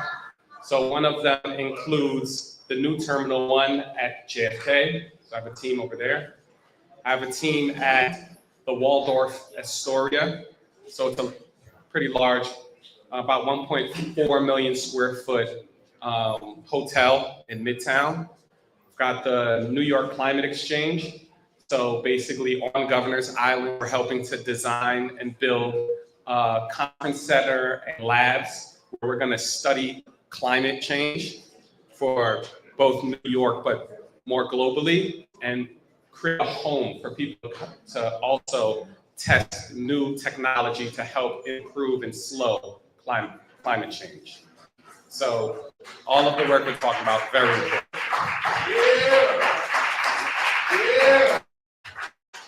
So, what you've spoken about is actually very accurate, right? So there are not many, we talk about the struggle to create opportunities in the STEM field through education and then find ourselves into these higher education universities, but it just gets thinner and thinner when you get to, corporate angle. When you get to that level, there's nobody that looks like us. Like they're very, very few. And it's even fewer that, are able to transition and be the best operators. So once in a while you will, have a small cohort of engineers and scientists that are in the back, in the lab, not necessarily getting the credit or the compensation for all of the things that we've invented and the change that we've been able to create and impact. So it's important not only to do that, but also figure like, if you're coming up with a solution for, how to do construction using 3D printing, like that's a real application. How can we also turn that into an opportunity where you can monetize it, and then that'll create more opportunity for you to bring it to your own community. So you're doing a lot of amazing work. I actually came out of the National Society of Black Engineers when I was much younger. I was in a high school program very similar to the programs that you all have here. So it's a reality. If I didn't have that opportunity, I would not have been able to continue to make those strides forward. So, and my first experiment, my first study was looking at how I could create like a sustainable home like the one that you've created. And now I'm fortunate enough I heard some of the young people speak where they're literally from all over the world. And I also have an opportunity now that I'm at an executive level. I'm an executive vice president of the East region to go to other parts of the world and visit and talk to engineers and talk to these folks and find out if there's other opportunities, if we can provide job opportunities. So I've been to Dakar in Senegal. I've been to Accra in Ghana. I've been to Joburg in South Africa, but I've also, gone to the Caribbean. I've gone to, South America. And, this is a struggle we're facing all over the world. So us also being able to try to create a virtual platform is amazing. So I just want to thank you for the time. Thank you for coming out. And any way that I can help, through donation or anything impactful, I look forward to being a part of this community going forward. Thank you.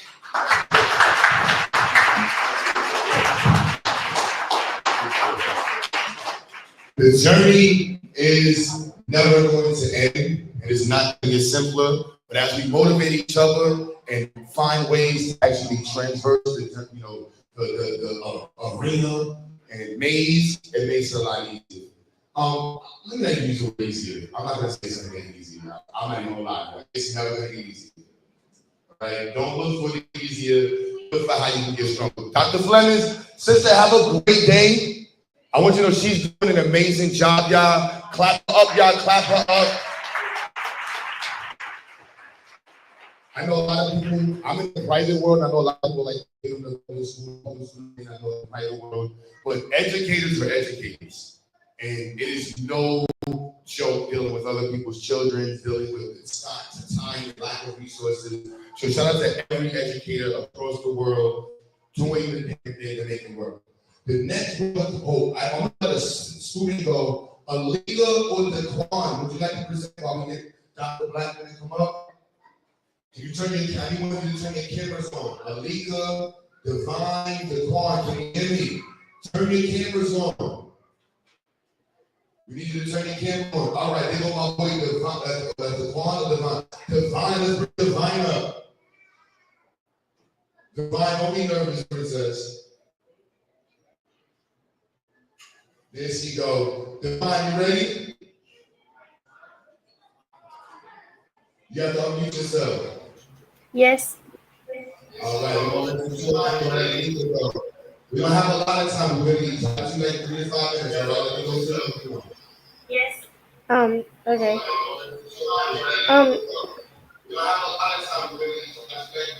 Mine's just on Google Slide. Okay.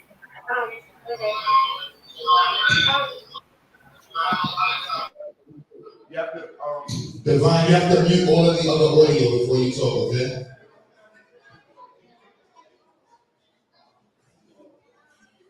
While she's getting ready, there's food in the back. We are raffling stuff. I don't have the 3D printer winner, but whoever the winner is, you just come to Xyayx and you'll get the 3D printer. It's an A1 bamboo mini. So that's what we're going to be raffling today. In addition to the gifts that were donated, Megan Evans, Randy donated STEM program, the robots. Brother Brandon online last week donated $500 to get a bunch of technology, these things and things like that. The gift bag, got gift bags for everybody. And the next event, Mr. Mercer, is a $10 raffle ticket. Yes, and you can go sell and cash out the money and we're raffling off many things, but especially the 3D printer. Those tickets are $10. All right, anybody else want $10 raffle ticket for your chance to win a 3D printer? All right. They can purchase online too, right? Yes, you can also purchase online. So in addition, we're going to be doing this again. And that's how we get the students ready and Mr. Divine and get ready. So just so you know, I'm going to reiterate this. We start in September, preparing to get ready in December so we can compete in March.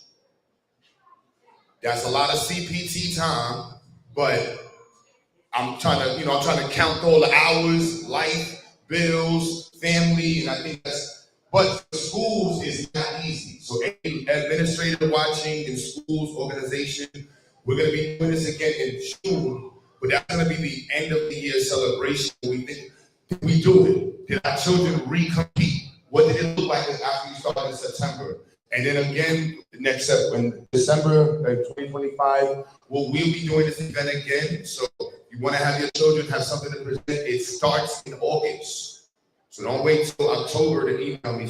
Hit me up, like I said, August, so we can be ready in September, so we can actually have something done in December, so we can actually compete in March in 2026. If that makes, I did it right?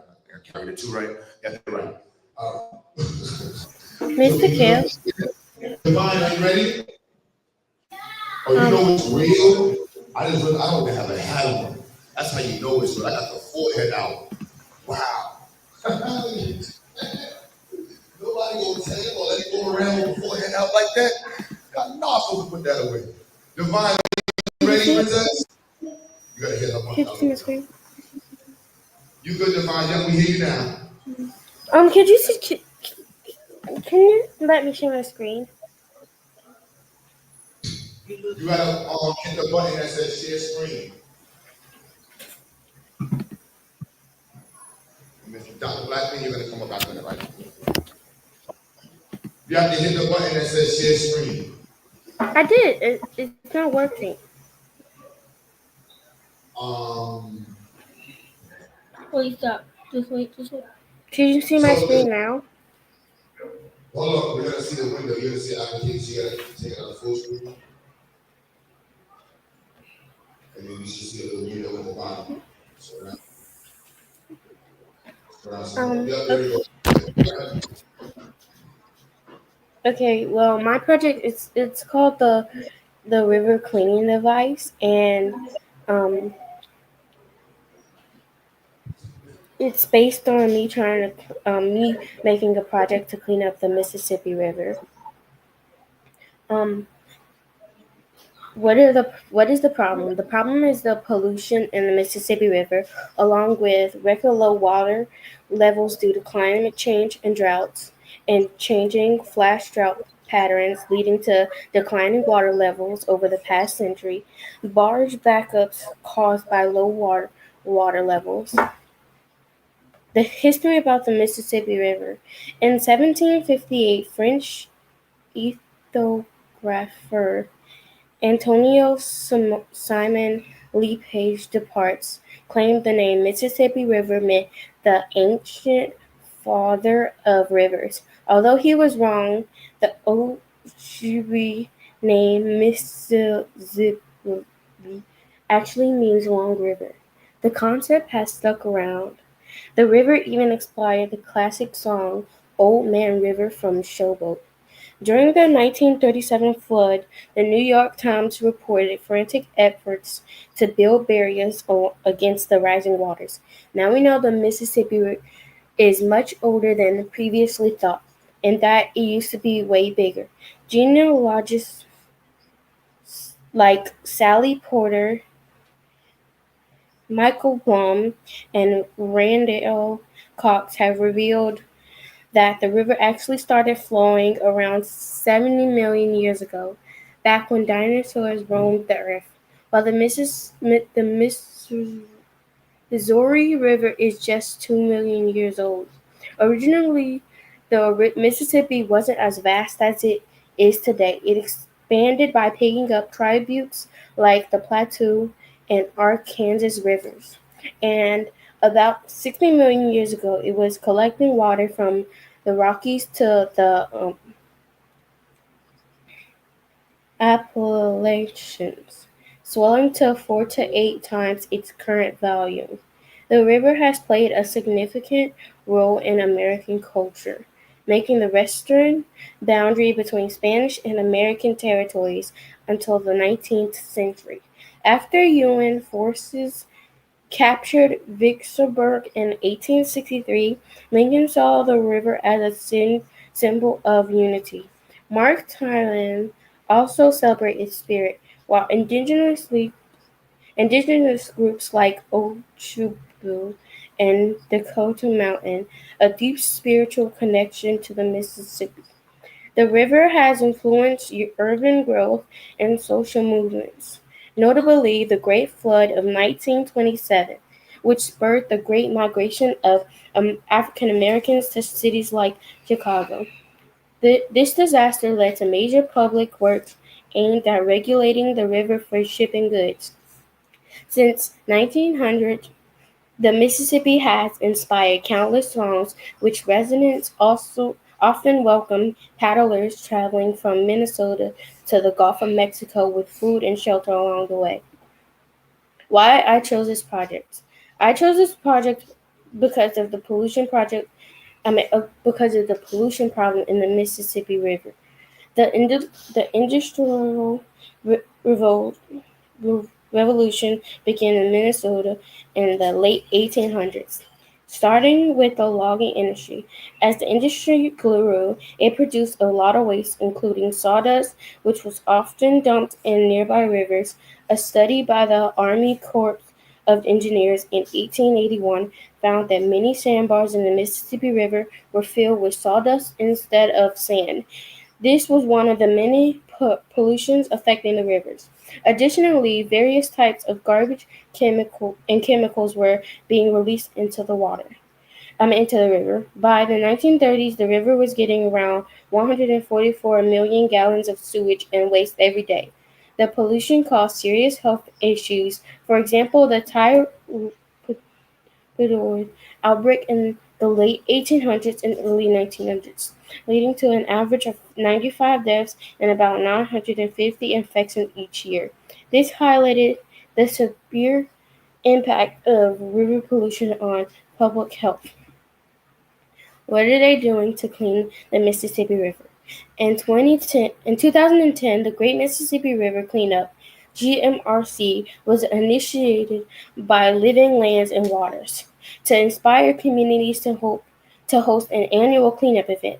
After very successful years cleaning up primarily the upper Mississippi River, we expanded our cleanup efforts to the full length of the river, from the headwaters in Minnesota to the Gulf of Mexico and Louisiana. Voters, um, Volunteers participate by cleaning up the mighty Mississippi and taking action that produces results, not rhetorical. To date, we've helped coordinate 140 cleanups, and with that help of more than 11,072 volunteers, removed 654,493 pounds of debris from the Mississippi River. How do I plan to be part of the solution?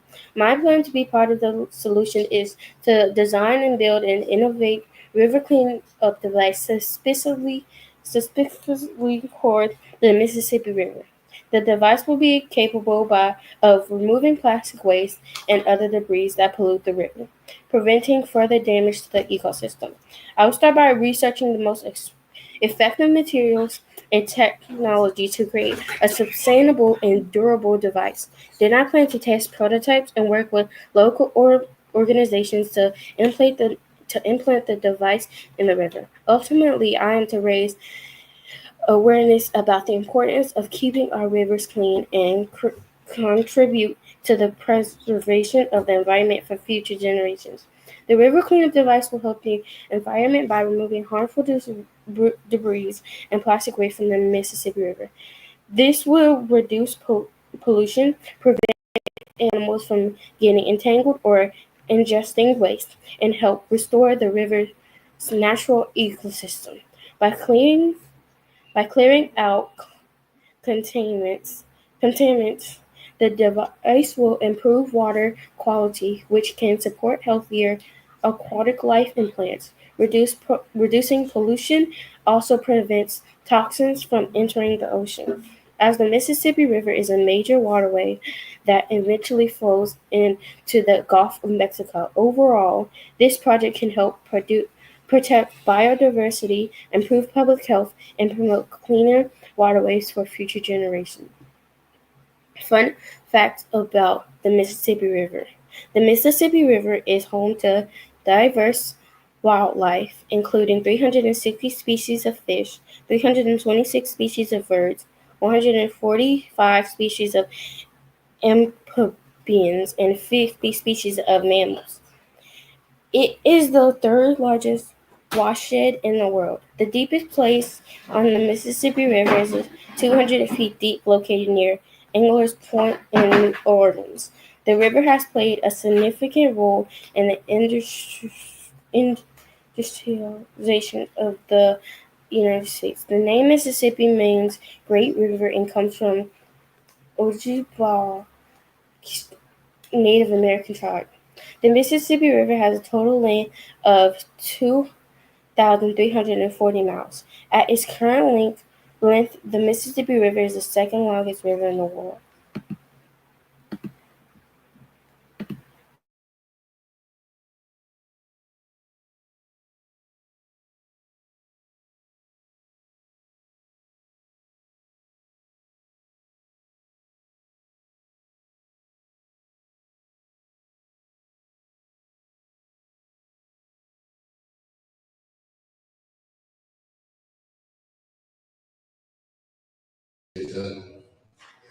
All right. Yes, thank you. Thank you, Divine. That was awesome. We're going to bring up Dr. Blackman to my students. So one of the challenges we had as we come up, our organization institute is asynchronous. So we have students online and in person in real time. And as a Pan-African, it is a dream to connect with Black people throughout the diaspora. Logistically, it is extremely challenging. You know, when it comes to events, and just making sure that they have the same experience that the children in the building have. So to my students online, I apologize for any organizational inconsistency. But right now we have Dr. Blackman. This is a Medgar Evers education CUNY legend right here, y'all. Please give it up for Dr. Blackman of mathematics.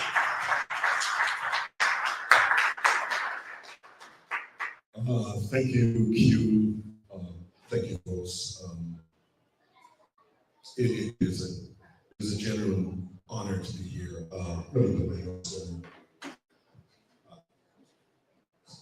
So Q told me that he wanted me to come over and give a chat to this audience and spoke about the effort that he was engaged in.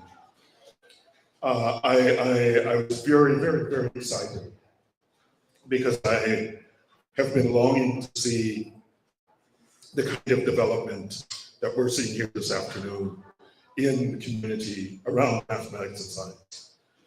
And I think, well, I didn't introduce myself. I should say I'm Terrence Blackman. I'm the chair of the mathematics department of Medgar Evers College. I am the former dean of the School of Science, Health, and Technology at Medgar Evers College.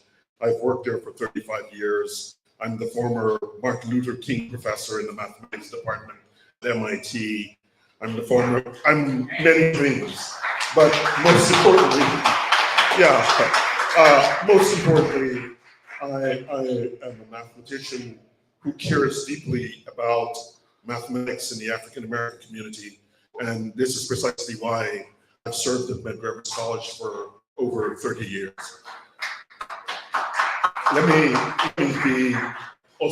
take a moment to acknowledge two colleagues who are here. I want to acknowledge a colleague from a fellow mathematician colleague who many years ago, he knows, I tried to hire him to come to Medgar Evers College. Just stand up for a moment. Let people know who you are. Many years ago, I tried to hire this man to come to Medgar Evers College to join our team. And he will tell you the story of supposed to speak so nobody is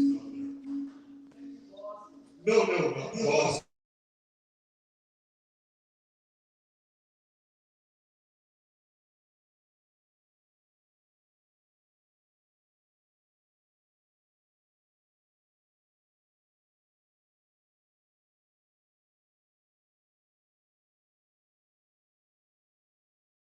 He would also have been here as representative of Medgar Evers College. So I just wanted to acknowledge that.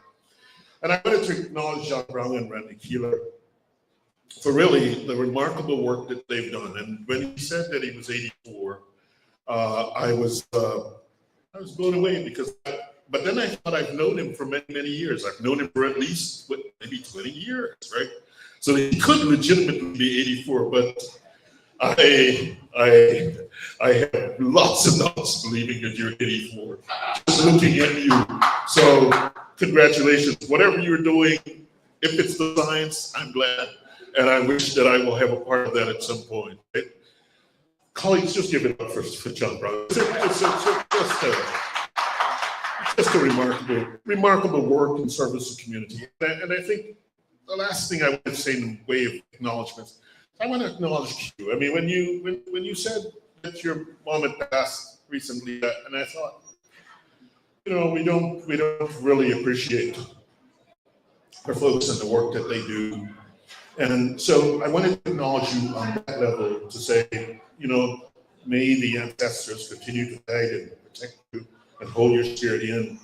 And I also wanted to acknowledge you on this level of putting this program together in the manner that you're trying to do it. I want to say, as someone who, as I've just identified, I've gone to a number of very high-level circumstances across this world. And what just the simple act that is being done here today of having a hybrid meeting in which we have these young people presenting their projects. There are very few places that folks have been able to do this effectively. And the fact that we're sort of doing this on the fly in this room is a testament to the talent of our community. And maybe this is the point that I want to make. When we think about STEM, science, technology, engineering, mathematics, the key, what we have to think, it's not about filling a gap or bridging a gap or Black people becoming better. It's about Black people acquiring tools to empower themselves in the world in which we're living.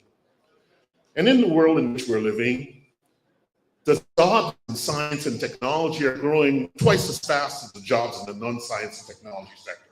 Point number one. In the world in which we're living, Black people, you know all these things about underrepresented and folks of color and all. So I figure I'm a restoration plan in Bedford-Stuyvesant, so I can say with some specificity, Black people are underrepresented in science and technology. Black people constitute about 15% of the population of the United States. They earn about 1.5% of the doctoral degrees in mathematics. If Black people are going to go from 1% to the population percentage, it means that whatever we're doing, it has to be scaled up by a factor of 10 at minimum. And to scale it up by a factor of 10, it just can't happen at Medgar Evers College or at, Jackie Robinson Middle School or at MS61 or at Thomas Jefferson. It's got to happen across our community. And it's in this sense that I think this effort that you're engaged in is one that has to be commended, one that we must genuinely continue to support, because I think this question of science is an existential question. You raised it earlier, I recently focused on our specialized high school exam, the specialized high school exam here in New York City and our schools like Stuyvesant, Bronx Science, and so on. And I say this, I put my notes aside so I can speak honestly. So when Q noted, look, the other communities are not going to stop this AI revolution and say, let's wait for Black people to do it. The other communities are not going to say, let's wait for Black graduates to be doctors at Kings County. They're not going to say, as the young engineer said, let's wait for our Black graduates to be engineers. They're not going to do that. And I pointed out to someone that there were 744 students who were admitted to Stuyvesant in the last spin around. And I'm going to ask this question: how many of them do you think were Black? Well, you actually read this. There were 7 out of 744 Black kids in New York City admitted to Stuyvesant. Think of all of the schools here in Brooklyn. Think of all of the schools here in Brooklyn. I think if each school in Brooklyn only produced one student, there'd be more than 7. And I think that's the challenge that we face. And I've had people say, and I think they're right, look, why spend all of our money to have our students go to Stuyvesant and then they won't be able to bring their full selves to it? Well, you're already spending your money. It's your money that gets spent for Stuyvesant. So yes, we want to make Thomas Jefferson, we want to make Boys and Girls, we want to make McPrep, we want to make all of our schools good, but we also want to preserve the access to the schools that we are paying for here in New York City for our students. And they're not going to, and I don't mean that in a bad way, the system is not going to stop and bend over backwards to accommodate us. And so we have to, and if that's the message, that we have to build the infrastructure and build the institutions in our community like we're building now, where we listen to our young people tell us about water in the Mississippi. We listen to our young people tell us about what they need to do in order to green the buildings in Brooklyn. We listen to our young people, like the young folks who were up here earlier, talking about doing editing in a serious way. Look at all the money that gets done on the editing business. We have to train young people to do that. We have to put them into these areas where they learn the cutting edge. So I'll end there. What have I learned over 35 years at Medgar Evers College about how, and I'll say loosely, I'll say it here, how Black people should engage in mathematics and the sciences? Well, I think first thing is that we have to engage our people in the cutting edge. I like Q saying, hey, I'm studying differential equations. I'm thinking about functions. I'm thinking about quantum computing. I'm thinking about artificial intelligence. I'm thinking about, and we have to engage our young people in the disciplines that are there. We can't just let them go to school, show up, come home, multiply numbers. Yes, these are important, but we have to get them involved with the serious challenges of today's world, serious technological challenges. That's the first thing. And so that's what we've always tried to do at the college. The second thing we've always tried to do at the college, and I think this is important, and this is why I'm so genuinely moved and pleased by what we have here. You have to build a community. You said something earlier, one time from flight. Our young people have to be able to come with their locks. They have to be able to come with their jewelry. They have to be able to come with whatever hairstyle they want to come with. They have to be able to bring their full selves to the study of math and science. Everyone else gets to do it. Why do we have to be someone else in order to do it? And so community, building a community in which we do mathematics, I think is the third thing. And then the fourth thing, the third thing that I've learned to this is you have to genuinely connect our young people to opportunity. So you have to build the pathway. It's not enough to say, come and study, do your math. You have to be able to say, if you do this math, you do this today, here's what I want to connect you to tomorrow. Here is what I want to connect you to a year from now. And we have to build that network. And so, in a sense, I end on this. I was reading a lot recently about information and network in the context of the academic study of information and networks. And I'll share why this is important.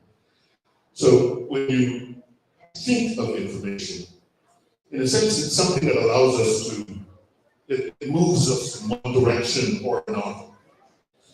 And what is it in and of itself?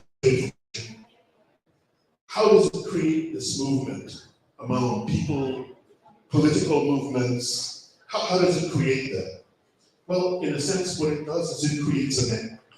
And so today, I want to thank you for, in a sense, creating this network. The network online, the network here in the community of Bedford Stuyvesant, the network with Rivers, the network with the City University of New York, the network. It's the network. It is, listen to the word network. Let the network for us. It's the net that has to work for us. Did you see what I'm saying? And I'll close it at that moment. Thank you very much for listening. I have no other people on the set. Because I know you're not used to seeing somebody with gold teeth about partial fractal composition. It kicked my butt. I'm not gonna lie, man. The linearity of these damn things and the homogeneous equations. They're not used to seeing somebody with gold teeth or talking about, yeah, man. Your first order, second order equations, differential equations are no joke, man. But do it in style. Literally, I graduated on Rikers Island. You know what I'm saying? Like, there's no end to the story. I mean, my father rented a graffiti town. Who cares what the background of your story is? Where are you going in the future? And that's the most important part that we keep thinking about. The future, the future, the future. I remember I got fired. My last job was 2009. And the white guy who fired me said, you should start your own school. And I looked at that. I ain't gonna say what you know, anybody knows me knows what I said. I looked at that C word and said, I'll be back. You know what I'm saying? Well, I'm gonna word it like that. And just be known, I'm here, you know, and the streets is it's really funny because somebody actually stole his laptop. It's crazy. The long story short is you don't know when you're gonna hang up, right? I didn't have my children, I was in the homeschool, my wife, we had no clue. You guys hear me? Are we muted? We didn't have a clue. Oh, yes, I'm putting the power.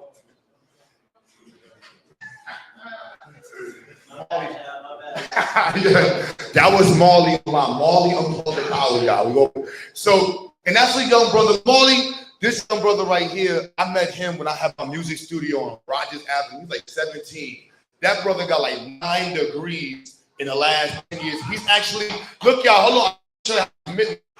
He's in the other room with his clients on the laptop right now doing counseling.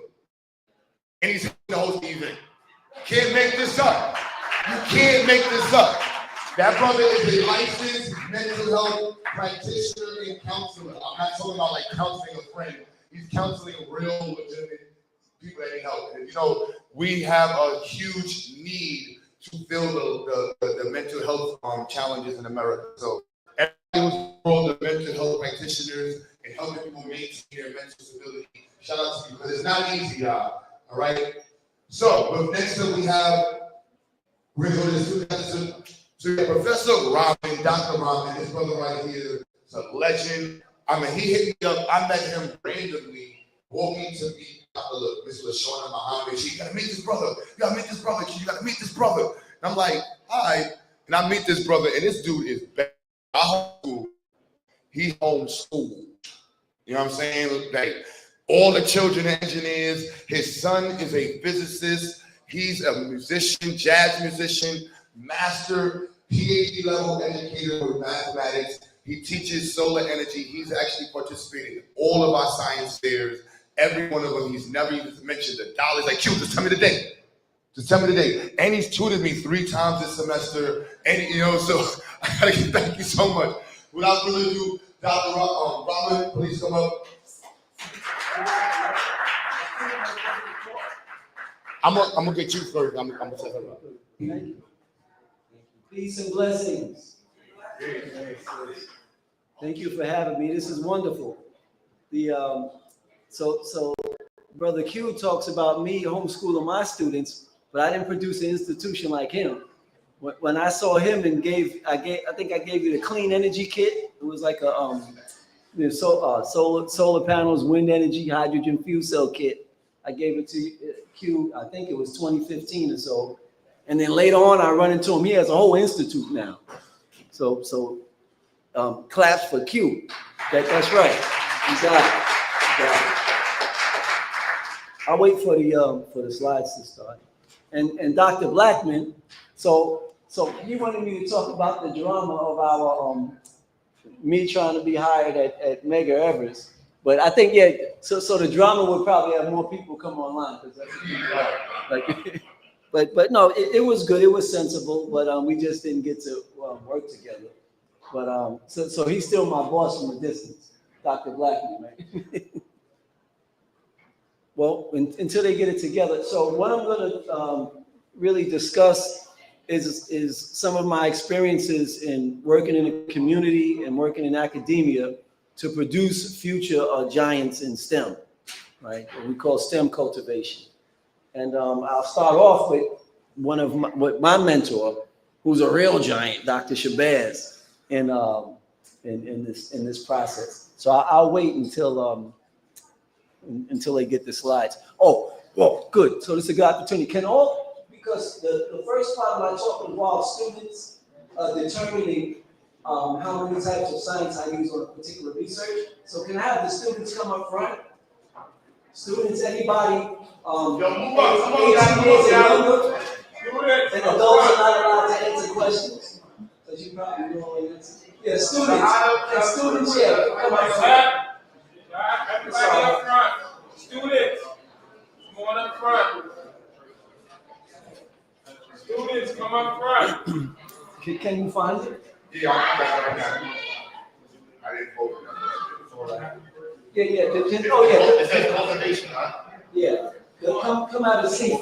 Come out of seat up front anyway. I want y'all to be able to see the screen, so when I point at things, you can answer the questions. Good? Good. So you can have a seat for now in the front. You can sit down. You can sit there too. But I need youngsters. I have to give you permission to open it. What's my phone?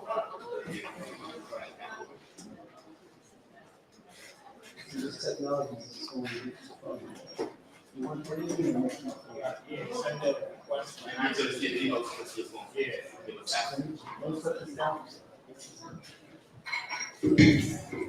It's not top secret.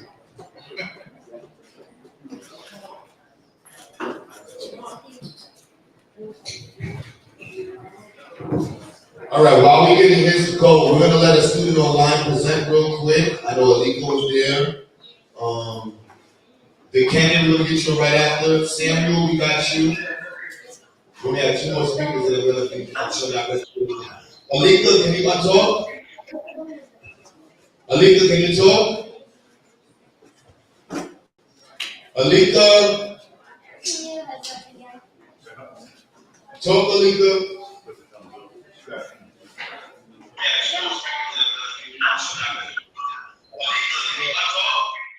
Yes, can you hear me? Can you hear me? Alika, we can hear you. You have to turn off the computer in the background. Can you hear me? Alika, we can hear you. Yes. Paper Circuits, Incorporating Art by me, Alika Galen Jalizo, grade 4. Introduction. My name is Alika Galen Jalizo, and I am in the 4th grade in the Xyayx Institute. My project is art over a paper circuit. I chose this project because I like to draw and color in my spare time, and currently we are learning about Arduino circuits in STEM. It is a way to demonstrate learning while having fun. Paper circuits and its uses. A paper circuit is a low-voltage electronic circuit built on paper or cardboard using conductive materials. It was first invented in 1936 as a great way to easily teach electrical circuits. Beyond a teaching aid, today paper circuits are used for making light-up cards, origami, and paper pop-up reading cards. Integrating art with STEM fosters creativity, critical thinking, and problem-solving skills, preparing students for a multidisciplinary future. Paper circuits merge artistic expression with foundational STEM concepts. STEM concepts presented through creative and hands-on activities can interest many types of learners. Project material list with image. As the name implies, my project will consist of a lot of paper, and for the fixed path that the electricity will flow through, I used the following list of materials for the art over paper circuit, also known as Olaf in the Forest. Materials and tools. Core materials for paper circuits. Paper or cardstock, the base for the circuit. Copper tape for creating conductive pathways. LEDs to demonstrate light as an output. Coin cell battery powers the circuit. Decorative supplies, crayons, colored paper, pens, pencils for artistic elements.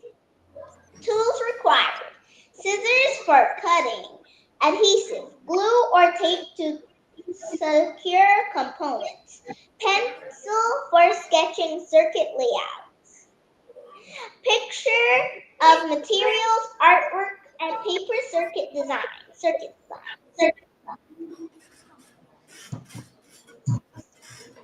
That is the design right there. Do you see it? Do you see the design? This is the design with the LED off, and this is the design with the LED on. And then this is my full project. This is with Olaf's little button not lighting up, and this is the one with Olaf's little button lighting up. Troubleshooting. Although the project was not complex, it did not always work as it should because the circuit was broken. It was usually corrected by making sure the copper tape was not broken, the LED was not aligned properly and in contact with the copper tape. The battery was not placed the correct way and/or making contact with the copper tape. Conclusion. This was a very fun project and it helped me to understand the basic concept of circuit building.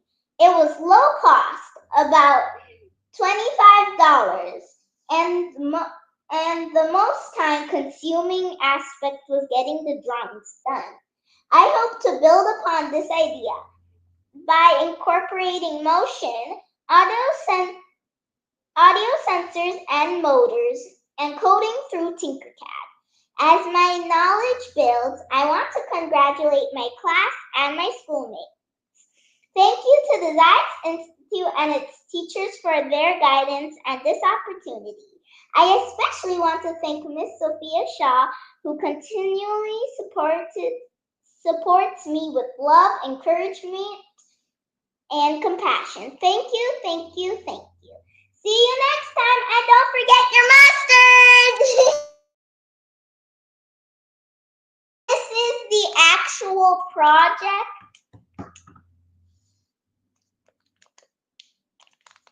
This is the actual project. This is with Olaf's button lighting.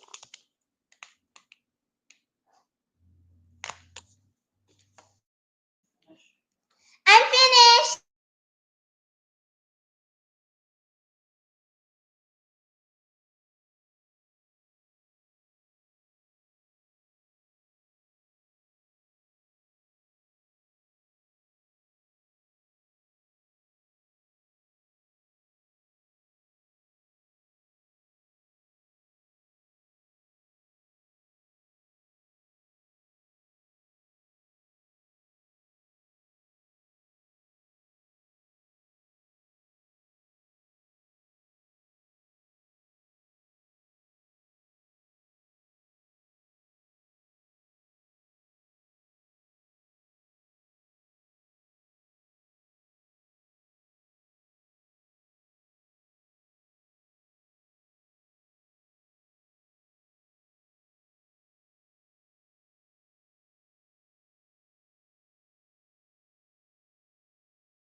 Did everyone hear me?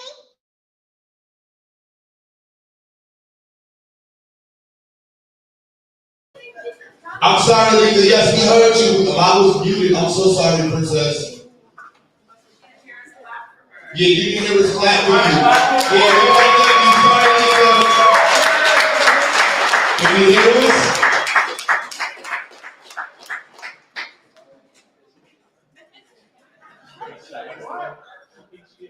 I'm sorry, Lisa. My bad, Lisa. My bad. My bad.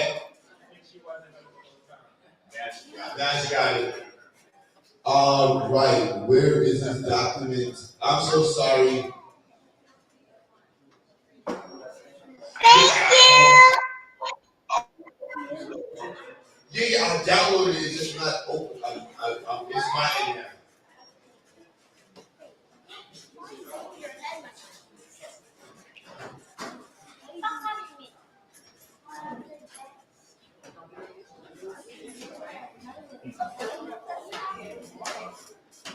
All right, 1 second, everybody. We have one flyer that's active. Like New York City traffic cop. Don't want to work with me. Come on, man. I'm moving my car. All right, we uploading now. Sorry about that. Traffic nightmare is part of the New York City driving experience. Yeah, oh my goodness, parking tickets.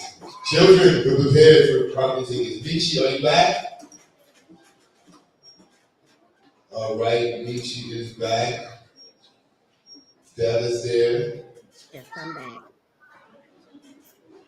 All right, and open in Google Docs. This file is too large to open. I'm serious.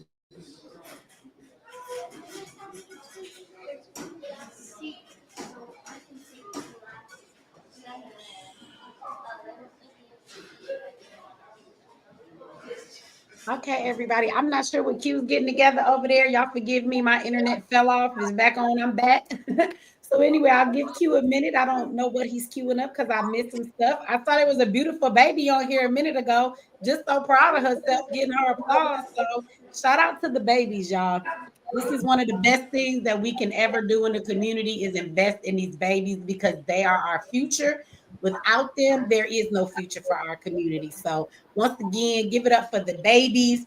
And remember, you guys, other than just sitting here, of course, liking this video, sharing it, and sending it out is great. But make sure you go over to Xyayx Institute, their website, check out everything that they offer you guys. Send the information to anybody that you know that could use Xyayx for their children, the children in your family, and in any way that you can offer help through a donation. The Cash App is at the top, pinned to the top of my chat.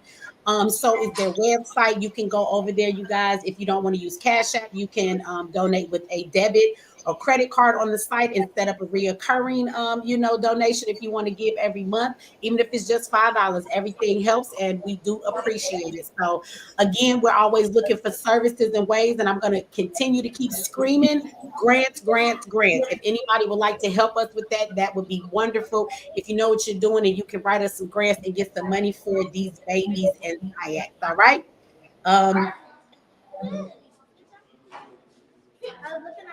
So with that said, I don't know what you got going on. I'm gonna hand it back over to him. I think he's ready. My bad, we're trying to get this document open. Madam, I'm gonna let another student go, and then we'll try to open the document again. Okay. Kenya, can you hear me? Yes, I can. Can you hear me? Yes, we can hear you. Okay, hi everyone. My name is Kenya Hooker. I am in the 12th grade, and I will be showing you my presentation. Okay.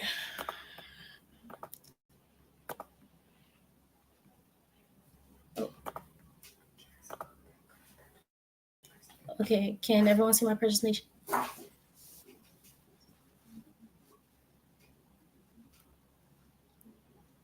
Okay, my project is called the Stray Animal Care Station. It is providing consistent care for stray animals through technology.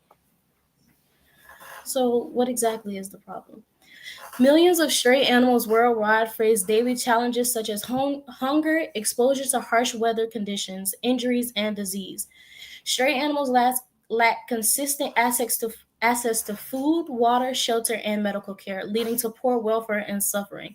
Additionally, rescuing and monitoring strays is often difficult due to their mobility and the lack of organized systems to track or care for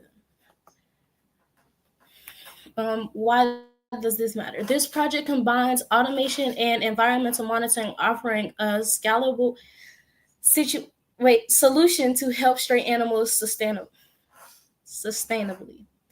Why is the problem important? Stray animals face challenges like hunger, illness, exposure, leading to suffering and premature death.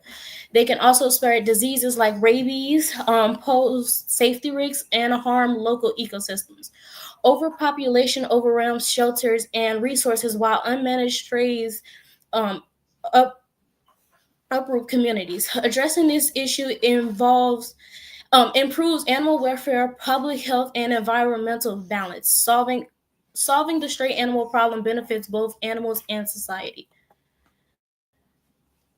So, what exactly is the stray animal care station?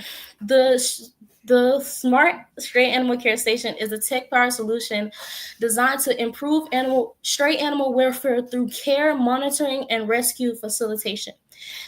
Key features include automated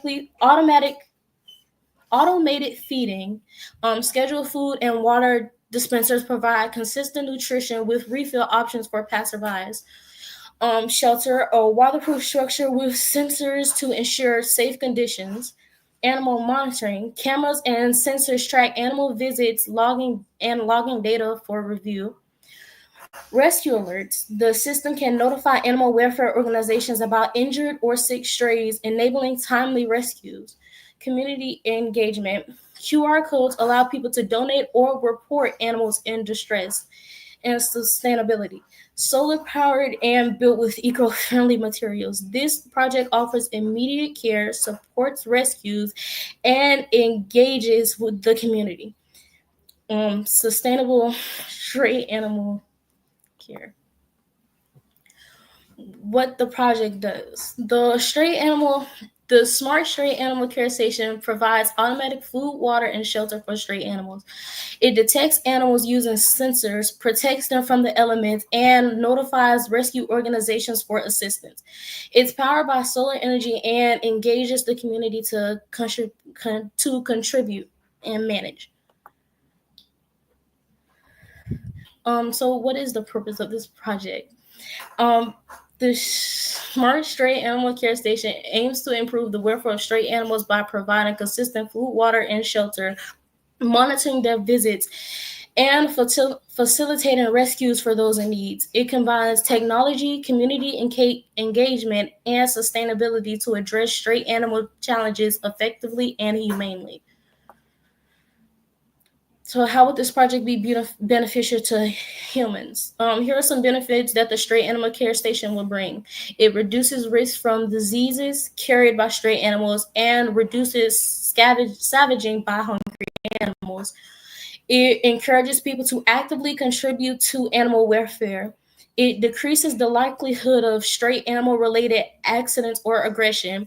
It eases the burden on shelters and rescue organizations, and it promotes a humane, compassionate community approach to stray animal care.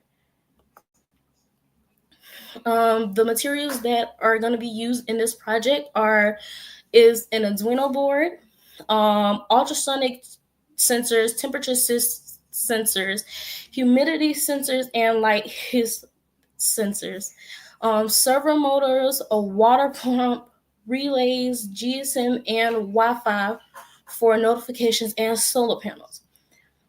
Why these materials? These components allow for efficient monitoring, feeding, and trapping while maintaining a low-cost, sustainable design. These are the links to the materials that I will be using. And is the code that I will be using for the entire Arduino project. And this is the design that I came up with that I will be trying to build. Yeah.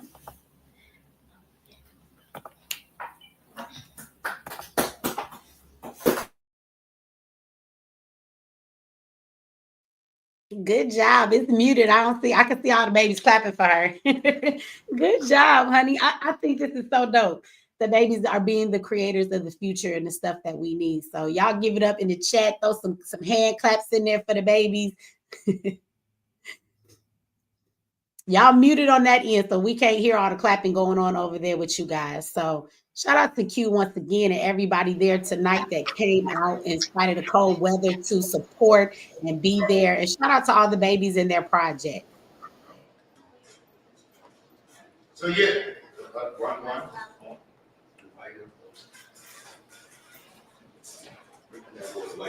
Hello, one. Can y'all hear me online? Yes, we can hear you, Q.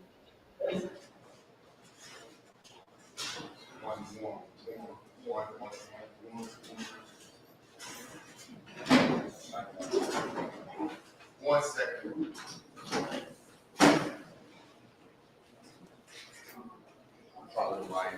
All right, so we're having a little technical difficulty with a document to open up, and that's what it was. It'd be like that sometimes. All right, then we should back on. We good? We back on?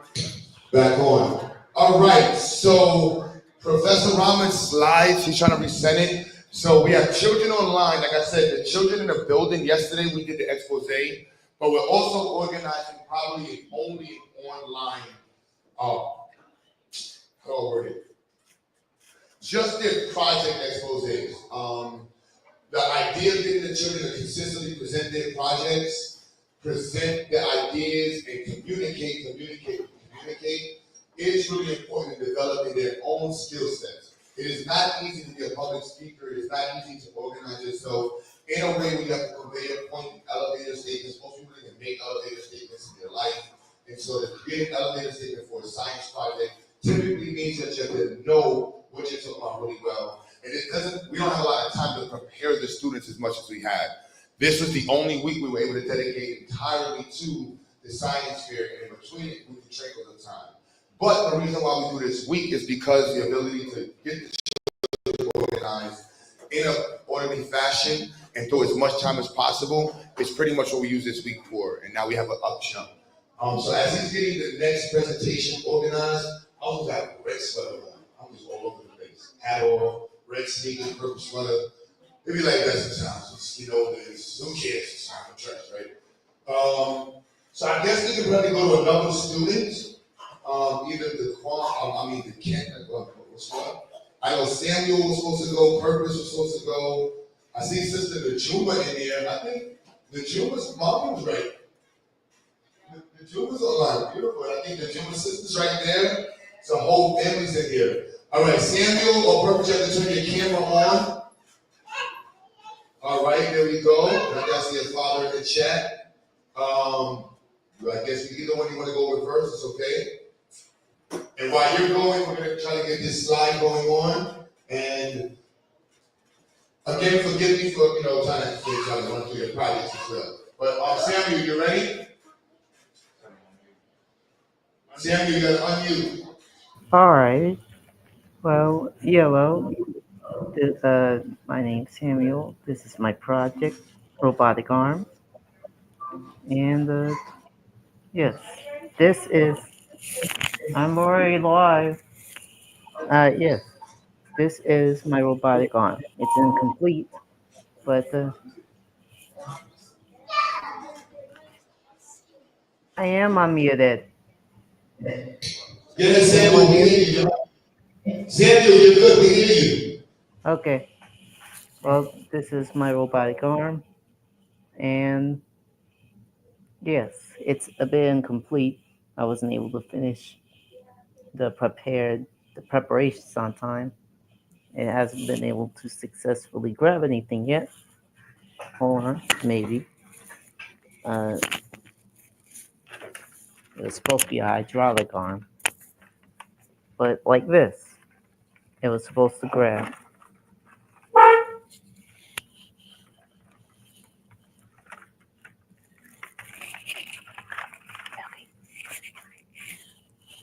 That was an example. But anyways, Samuel, tell us, what are you researching? What are you working on? What are you trying to develop? I am working on a hydraulic arm. Why? The reason why I wanted to work on it was to save a bit of time. And as a prototype, I will build up to a better. I will have built up and wanted to. Well, basically, I wanted to impact the community in a way, because robotic arms aren't really as famous as many other devices, or probably it is, but probably not as known. But the problem is, how do I make sure that my hydraulic robotic arm can grab things or adapt? Or how do I make sure it doesn't wear or tear? From what it looks so far, a robotic arm can only grab, pick up, separate, and much, much more. However, the problem must be discussed to understand the engineering mechanics as well as to be able to learn and overcome its mistakes. To get started, it connects with developing and combining engineering and mechanics. So with it, many people need robotic arms as they could do the wrong thing and could take one time for someone to get hurt. Unlike the arm that can analyze and make up several parts that make up the arm itself, making sure it's correct and new. To be clear, oh, sorry. To be clear, let's go back to the beginning. Dating back to ancient times, devices, i.e., Samuel, you hear me? Say again? Yeah, just summarize it. You don't have to go through the whole history of it. You good. All right. But we don't have that much time. All right. Well, to be simple, the materials that I got was a thin, like a ruler, piece of wood, 2 syringes with rubber pistons, long pipes, 2 screws, coffee shop sticks, some water, glue, a straw piece, 2, and there may be more, bolts, 2 flat washers, and that's it. These were low impact and low costing to get. So for my step-by-step, I grabbed my materials. First, I get a long yet small piece of wood. Hot glue a line at the end of the wood. Do the same for the other side. Put both of them on hot glue ends, but not the top of it. Put a straw through the screw. Take a coffee shop stick, bend it 3 ways, hot glue them, and the rest of the steps to make it much more simpler and to not waste time. I haven't really done much test. Oh, yeah. I haven't really done much. Samuel, do you have all the materials for your project? Yes, I haven't really done much testing though. This is really just let's just call it a beta design for now. No problem. We got plenty of time. Do you have the date and the name of the science fair you're going to be competing in your region? Oh yes, I actually got 2 of them, just in case one or the other was the regional science and engineering fair at the DeKalb County School District, somewhere else, and or the Atlanta City Regional Science Fair. And you can click on that, Samuel. Let them know again that you plan on presenting a robotic arm for your regional science fair in Atlanta, correct? Right. Let them see which one you're going to be purchasing. But we want to make sure everybody knows to support you right there. All right. And for everybody online, so when I say I'm a Pan-African, and even if you're not a Pan-African, we're in the era of network societies, and you know how powerful it is to have Brother Samuel on the screen right now, whom I've never met, and I'm from Brooklyn, and our organization is in Brownsville, and he is in Atlanta, Georgia, And he's going to be, go back up, Samuel. He's going to be participating and competing in this science fair in 2025.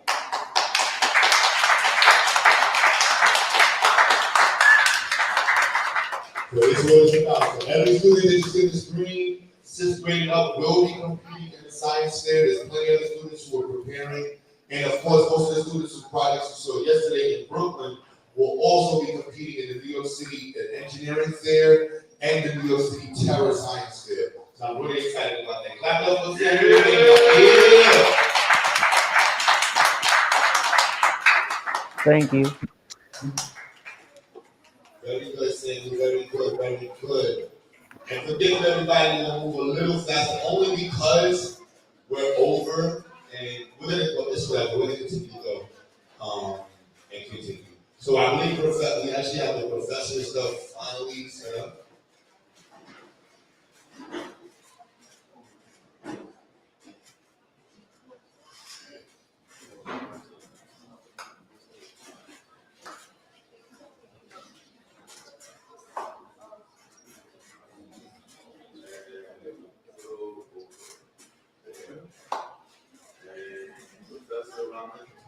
And Daquan and Purpose, we actually going to go after Professor.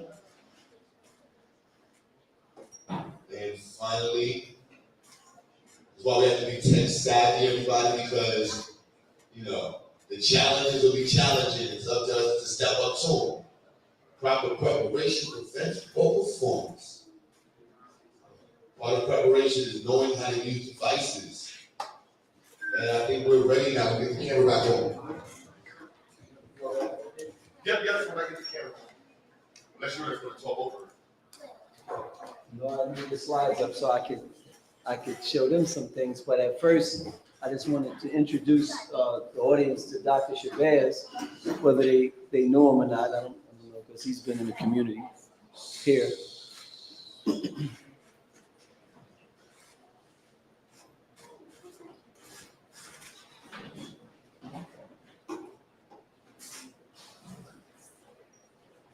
Yes, so my talk will be on some experiences I had in just cultivating what I call STEM giants, and that's cultivating our new science students in engineering and technology.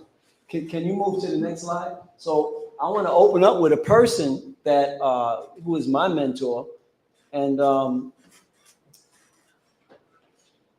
getting fancy. Yeah, this slide. It's a what's the name? It's a PDF.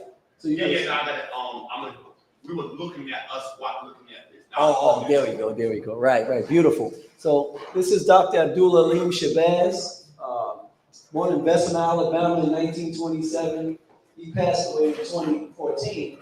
But aside from being my mentor and the person that married my wife and I, we began to be good, excellent friends. He was like a father to me. He was in 1992, by the time 1992 came along, he was responsible for creating more than 50%, like 51% of all Black PhDs in America came through him, including myself.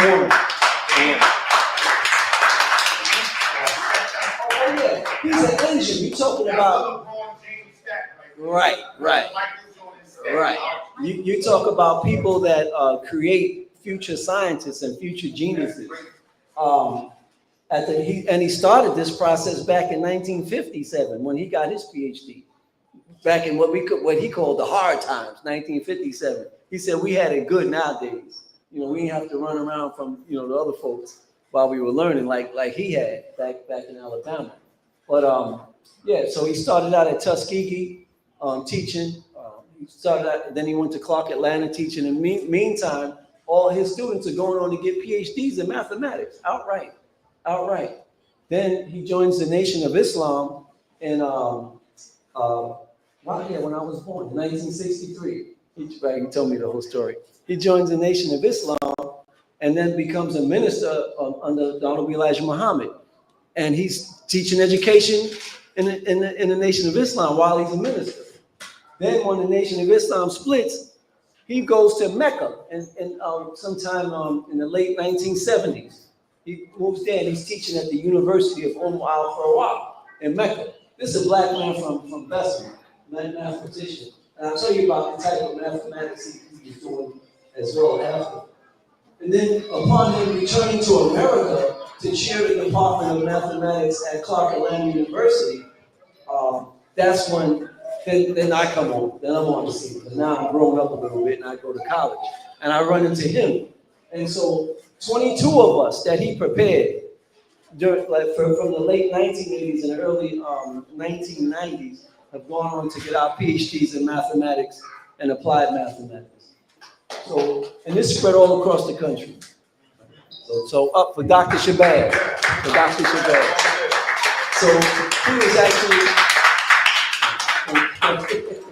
So he was actually an engine, a PhD engine. Okay, and I showed his formula up here because he was also a logician, an analyst, and he also worked on he saw what's called a two-photon problem in a hydrogen atom. And at that time, he said he didn't know he was working on the atom bomb, but he was given a project to do in the 1940s. He was given a project to do up in Buffalo, New York. And he said they just asked him to solve some equations dealing with the hydrogen atom. So he did it, right? Come like 2007 and all that, when he's being interviewed, they said, don't you know that you participated in weapons of mass destruction or the atom bomb? He said, I never. And they said, well, that two-photon problem for the hydrogen atom that you worked on, that was it, right? So, you know, his genius went for America's and that's the type of genius he was, right? And I'm glad that he trained me. He taught me how to read a mathematics paper, a textbook, anything. He taught me how to read mathematics like the Sunday newspaper. That's how awesome that man is. So I wish he was here to help me instead of me. Right, next. Okay, so at Xyayx Science Fairs usually give an Imhotep Award. Who got the Imhotep Award yesterday? You didn't do it on June? Okay. So the Imhotep Award goes to a student that uses the most different types of engineering and science in their science project, right? So say a student does a science project that involves solar, and they use some, of course there's physics, there's engineering. Suppose they use some mechanical system in there. So if they use 3 or more different types of sciences and technology, then they get the Imhotep Award. So I put this up here first because I want to go through this quick, like in 8 minutes or less than 8 minutes. I want the students, well, first of all, can y'all tell me what kind of cell this is? You ever seen these before in the science book? So how about any junior high school students or students that are high school? Any junior high school students in here? Oh, you're over 50. You see this? Yeah, come on. So can you all tell me? Come on, get out your chairs. Because I want to quickly do this and get on. Yeah, what kind of cells you see here? Kyle. People try to read. You see that in the Bible, right? And what's this? What's that? That's what is it? So that's the heart. And so, okay, so these are neurons. These are pictures of a heart and neuron, and these are the actual X-rays, microscopic, right? And this is some heart tissue, right? So what I would, in like 8 minutes, I'm going to ask the students I'm going to go through my research, and I'm going to ask the students how many different types of science I had to use to get my research done for my PhD. That's just going to be a quick question for the youngsters, right? And I'll say some of the sciences as I go along. So here we go. So I had to know a little bit of biology to know about what the heart and nerve cells do. Well, both of these things conduct electricity. Heart, right? The heart pumps blood and uses electricity to coordinate the pumping, right? And nerve cells use electricity to send information back and forth from our brain to our body. Good? And so we have those pictures. Next slide. So here, the type of mathematical model that I use to do this biology program, right? I had to deal with producing these, the heart pulse, what would be a heart pulse, and what would be a nerve pulse, right? So these are actual measurements done in the lab. So I had to come upon a formula, a mathematical equation that described those. Just like we have mathematical equations for lines, right? There's a mathematical equation for the straight line, a mathematical equation for the parabola. Well, there's no real mathematical equation for a heart pulse, right? It's a natural pulse that happens in nature, but there's no known equation. Okay? So with that, from observing the heart tissue, and I wish this was really blown up, from observing the heart tissue, I have to draw a diagram to start with. So I can talk about the electrical currents that go through the heart and the type of voltages inside and outside the heart. Right, next slide. So, as observe the electrical currents. Okay. I'm giving an answer. So you're going to have to tell me how many sciences I mentioned so far, right? Oh, and I'll just say mathematics is also a science, so that some of you don't know, they might not say it. Right? So in this, it turns out that the cell membrane is the thing that's actually coordinating these pulses, right? So we can model the cell membrane as an electrical circuit, right? So we have a parallel circuit from electrical engineering, right? That we use to model the cell membrane, and from that we get what we call the sum of the currents. You have these Kirchhoff's voltage laws and all that. So I'm not going to mention these European things, but we have these conservation laws for current and voltage, right? Next. So out of all that, out of those few equations, I was able to come up with an equation like this. So this equation, just take a look. So here's a mathematical equation that I had to use to describe the heart pulse, both the heart pulse and the nerve pulse, but to code it using C++. So that involved computer science because I was coding in C++. I had to take this equation along with some others, and code it. Now I'm speaking quickly as if this happened overnight. No. It took me 2 years to understand the whole process that I had to do to get my PhD. It took me 2 years, right, of suffering. Right? Suffering also. But suffering became normal. I thought it was normal. I thought I was going crazy. And then coding was another thing because the code doesn't always work. Most of the time, the code didn't even make a pulse that I was looking for. So at any rate, once it finally worked out, oh yes, it's partial. These are partial difference equations. So yeah, because Brother Q's taking differential equations now. He's using ordinary differential equations. These are partial.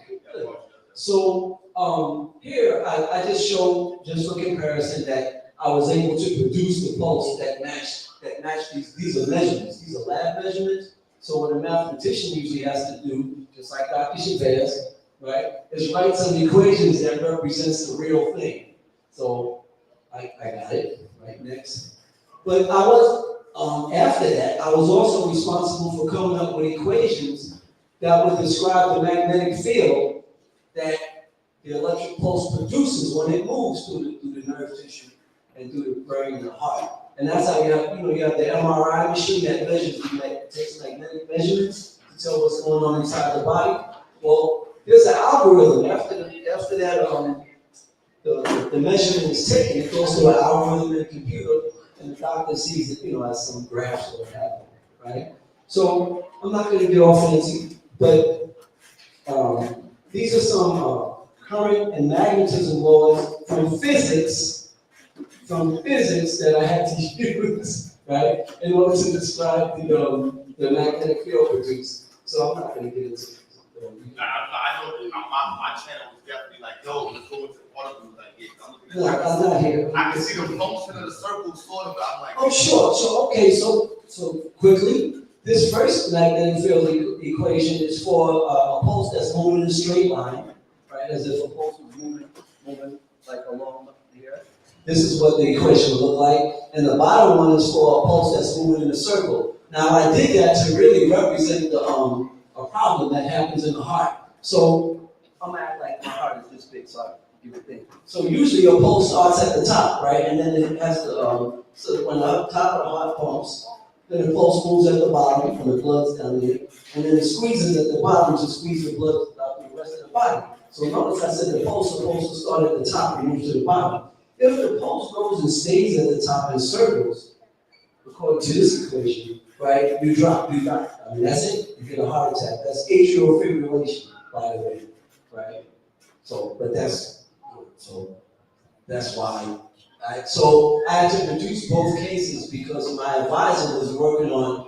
He was doing experiments on rabbit hearts, right? Not humans, right? He was doing experiments on rabbit hearts where they had to determine what the magnetic field would look like in different cases. Yes.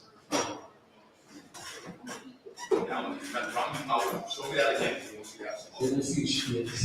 So in this case, this is the pulse from the line conductor. As I get on the pulse, this is what the magnetic field would look like for a pulse that's just traveling where it's supposed to, right?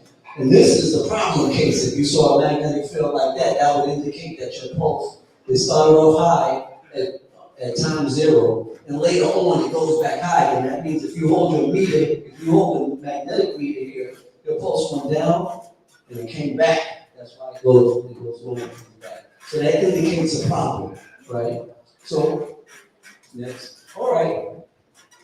So how many different sciences did I mention? And engineering? 7. Start to say them.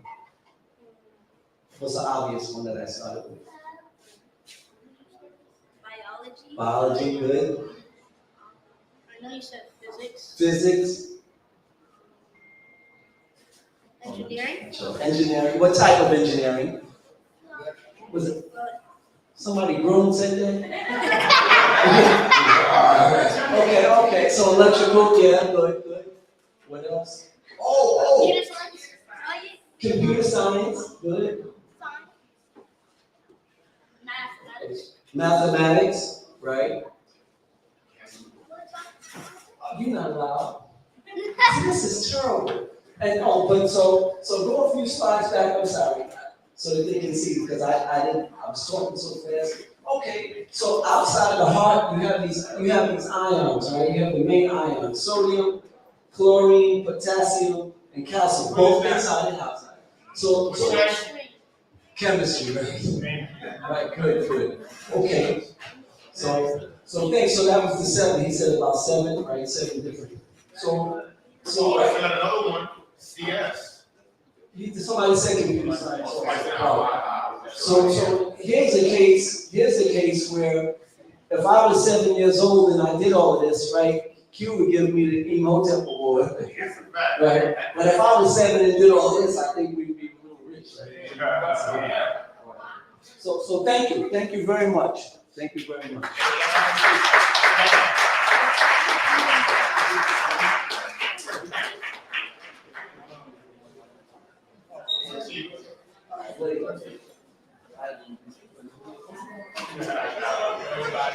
Okay, so in the next part, I want to quickly speak about some experiences I had in training students in STEM at the academic level, and then what I do here in the community in Brooklyn, right? Or wherever I'm at in the Black community, I live around the United States. So in 2005, when I chaired the Department of Mathematics and Computer Science at Grambling State University, which is the HBCU in Louisiana. So we continue this work in what we call mathematical electrophysiology, trying to figure out equations that describe the heart pulse. So I meet a student there. So these are some of the students that I trained. Now, none of these students had a PhD at the time. None of them. All undergraduate. They didn't have a bachelor's degree yet.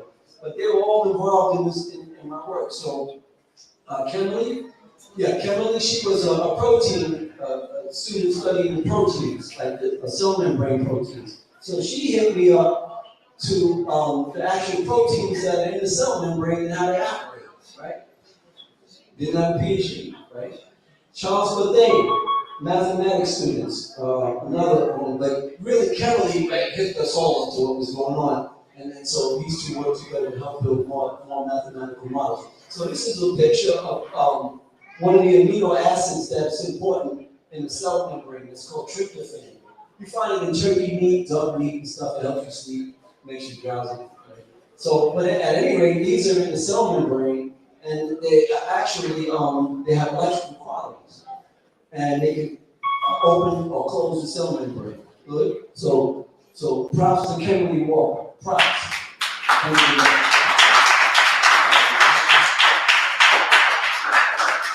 And then I had two other mathematicians working with me in the lab. A brother, his name is Stanley Drinks. Stanley Drinks, he was a language major at Morehouse College at the time and followed me around. He's a Spanish major. His mathematics was through the roof though. So I hired him, right? Everybody got paid for 6 weeks worth of work, they got paid $3,800 apiece.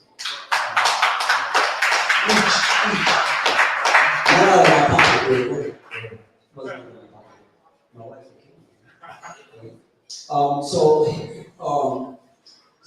fast forwarding, here's some research that we did like around 2010 when we moved up to New York, right? And Dr. Blackman's not here because I presented this model to him when he was trying to hire, and he was like, "We gotta have you here."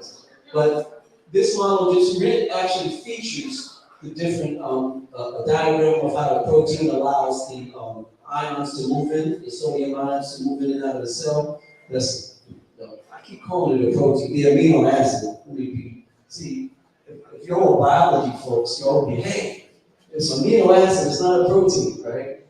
I get called out at conferences, but everybody knows I'm a mathematician, so I'm allowed to make a biological mistake, right? What math is this? What these? Oh, no, so here's some pre-calculus right here. You see the cosine of the angle? Because as these proteins become excited, as these amino acids become excited, they change their angle, right? And they change it with respect to the cosine of the angle, not the sine, not the tangent. So, but that's basic pre-calculus. And then my younger son, the one he should have been, he was upstairs when I was meeting my side, he came up with the energy equations for this. And then Rockman, his older brother, came up, this is a basic force equation. This is actually mass times acceleration in various ways. But it's good. Next.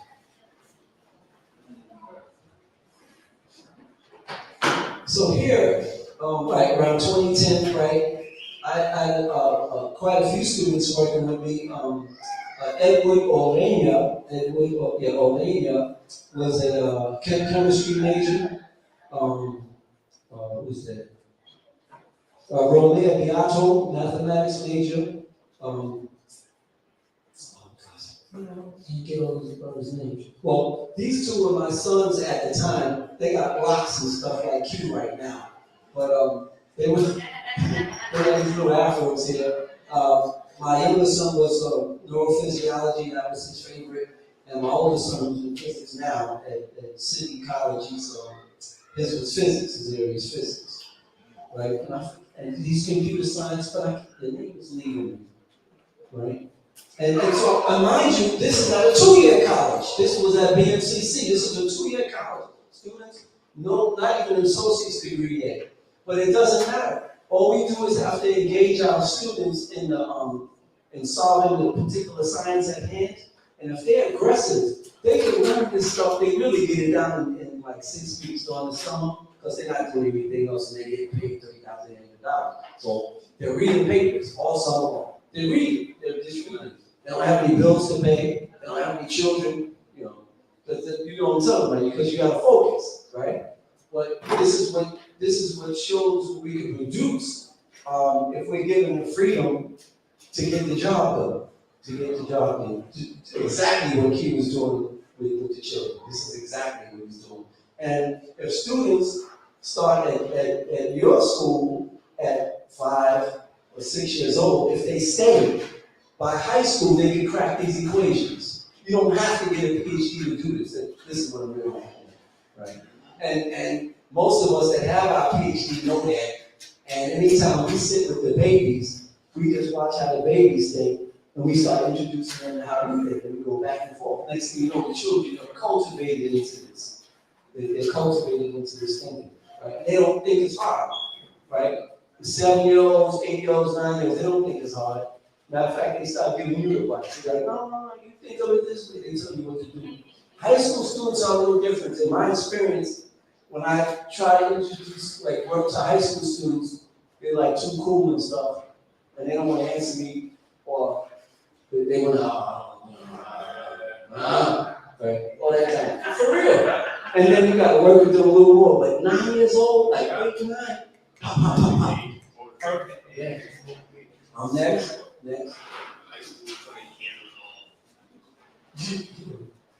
Another group of students working in Mali, she's into environmental science, right, working with Edward Olena at the time. And this, I think the name is next. I'm not going to try to name it down. But these are the students that work with me on this problem for years. More formulas that I introduced to Dr. Blackman at the time. And these are some graphs. Go to the next one. These are some graphs that I had to produce. At that time, now we're not dealing with hot pulses, we were dealing with what the current looks like that comes through the cell membrane, what the ionic current looks like, calcium currents. So from these measured currents here, our model produced a similar type. So these are like what they call exponential type function. Good. Next. I didn't even know you told it, Robert. All of it. But you work with a lot of them. So this was another project I worked with in Stony Brook. I only had 2 students work with me. So this was involved in nuclear waste recycling. This was from 2009 to 2012. We had the grant from the Department of Energy, the U.S. Department of Energy. And our job was to really come up with a code. Go to the next slide. Again, coding in C++, right, which I don't code anymore, so I let students do it, right? So we have these Navier-Stokes equations that are dealing with fluid flow, and we had to determine a mixing problem, right, and do some simulations on how used uranium would be recycled. That's what this was. It's called nuclear waste recycling. So I only did that for 3 years. That's not my main research. I was invited, and I got into beef with the head on it. Yeah, I was advising them on how to handle it. But stop. Anyway. So, I'm just saying, right? So, next. This next few slides. That's his son again. Oh, yeah, that's Jim. That's the younger one. That's the younger one. Right? By the way, so Jim, he's not interested in biology anymore. Like, he's an artist also. He does art. So my wife is going crazy. She's like, well, as he fell in love now. He's grown, so he do what he wants. We prepare him with all the signs. He's just going to get a girlfriend and leave. So there, you listening? Yeah, I'm listening. I need to mention. So in this particular research, good. So we were at this time dealing with mathematical psychology. We were dealing with mathematical psychology. So no more, what they call hard science, but psychology to me is the hardest and the most interesting science. To me, this is personal, right? Because the human mind is like out there, right? So what we were dealing with, so check this out. What we were dealing with is in what it would mean in the mind for 2 or more philosophies to be glued together. So take Islam, Hinduism, Christianity, so to speak, right? So what we did was come up with a model, right? Anytime you glue items together in a topological setting, now I'm talking about another kind of method of topology, right? It becomes what we call a universal object. That means that any of the other objects can filter through it to come out with a unique solution. So I'll speak about this on a social level first. So, you ever have, it's usually a nana or a grandma in a family that everybody, and sometimes grandpa, right? But that everybody could come to with a problem, right? And Nana's sitting there, she can hear your problem, and come out with unique solutions for each of y'all. You ever remember a scenario like that? Somebody in your family that could do that? That's called a universal object in mathematics, right? So we actually have, that's in category there. There's universal objects that can handle a diverse, they can intake diverse amount of questions and put out unique solutions. So that's what happens with gluing. So we were actually, we did that in like 2016, next. Yeah, so here, right? And again, I have a psychologist working with a psychology major, I should say, all undergraduate, psychology major, and math education major. My two sons, physics and neurobiology at the time. That was art, right? And myself, right? So in this particular case, we were dealing with perception. So when we perceive through our five senses, information goes from what we call the tangible world to our cognitive world, right? And so that represents a function, what we call a map in mathematics, right? So some functions are continuous and some functions aren't. So through topology, we was able to show. Now this is the first time I'm talking about. So I'm bragging a little about, I'm a little happy.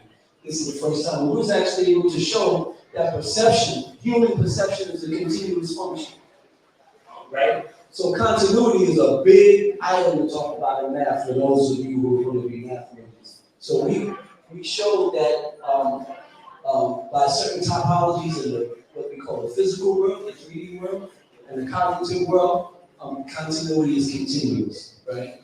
And at times, right, so perception is a function going from the real world to the mind. What would an inverse function be? Yeah, from the mind to the real world. How do we get that done? Behavior, like I'm speaking. All the concepts up here, I'm speaking it through my mouth. Or I want to walk. Now I'm doing a command that's in my mind. So behavior is an inverse function for perception. And both of them are continuous. Both of them. So we like, you know, we're born, we use our body and everything. We use continuity all the time. But we don't want to say, hey, mom, you know, continuous function, right?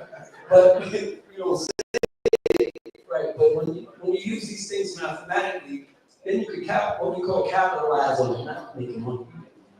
You can capitalize on it to the degree that you start paying attention to yourself to see how you're mapping back, how your behavior is mapping back to match reality. You start really tracking that kind of thing. I mean, why would you make up a science and not use it, right? You can try it on yourself.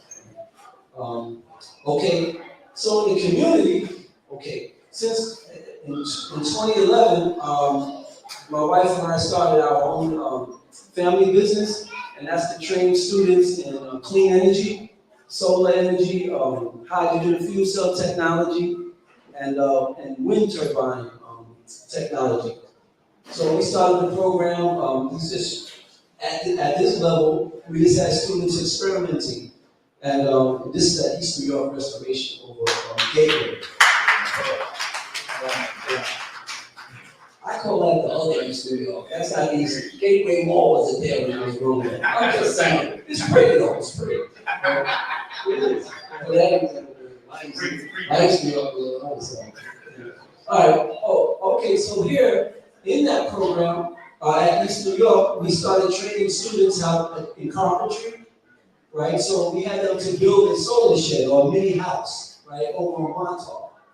We built this in a garden, one of the gardens on Montauk. The students did roofing. We taught them how to do roofing and how to install solar panels. Right, before we get to the little ones, go back to the other. So right now in East New York, just this year, we were able to train students to get their certifications. So now we're talking about jobs. So the students usually come to us like 20 years and up, like 20 to 40 years old, and we train them to get their certification to be a solar installer, right? So it's not just, you know, science for science. or engineering for engineering. Now we, they gotta make some money. Good. So the next few slides was some students that we were working with in Harlem, at the Harlem Boys and Girls Club in Clean Energy. I just showed them working on the board. So yeah, by the way, so these students, she's 8, was 8, right? He was 11, it was a mixed group. This one they call little Einstein. So they never learned algebra before at those ages, right? 8, 9.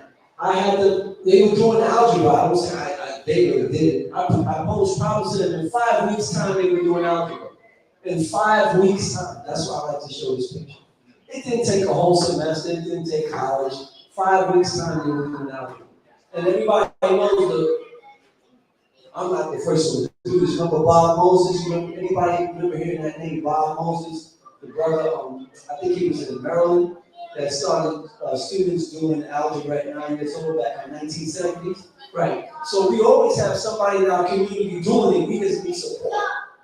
We need money, and we need more black scientists and educators to come out and work with us, so that Q doesn't have to set up, teach, and study all at the same time. Right?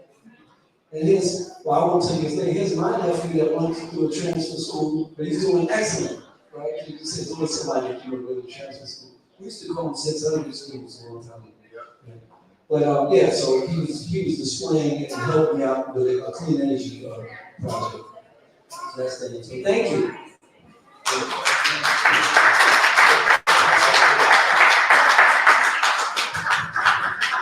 Yeah, I did not know his resume was like that.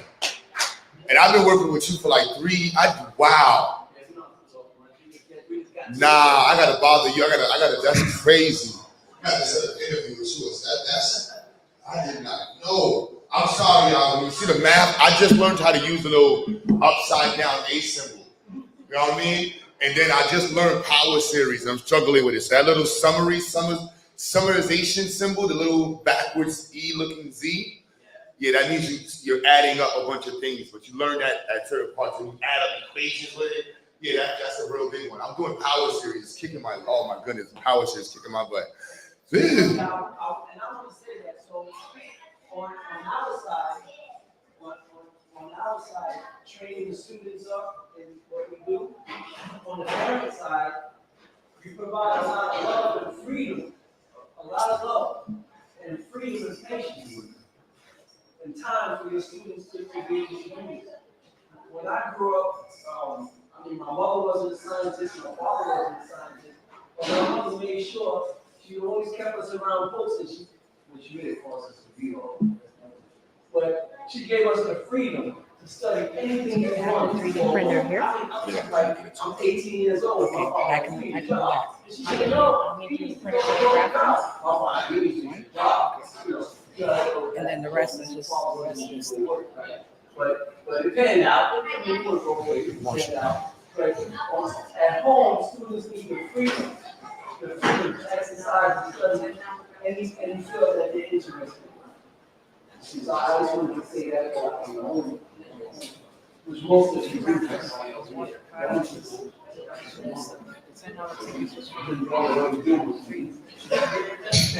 No, thank you. So my wife just informed us we have some students online. Online is easy to keep the presentation going. We want to try to get what we have in here. The last thing there is the raffle. We want to give away some giveaways. My wife went to the raffle. Everybody, please come and get a gift bag, right? And as we organize the students online, we're going to come to you. Is the camera back on? You guys have the camera back in? No, again, I can't stress enough, and I'm only going to put the numbers on the line. Black power, in my opinion, means nothing without talking about STEM. We can play drums, we can buy dashikis, we can write songs, do poetry. But if we're not building homes, building vehicles,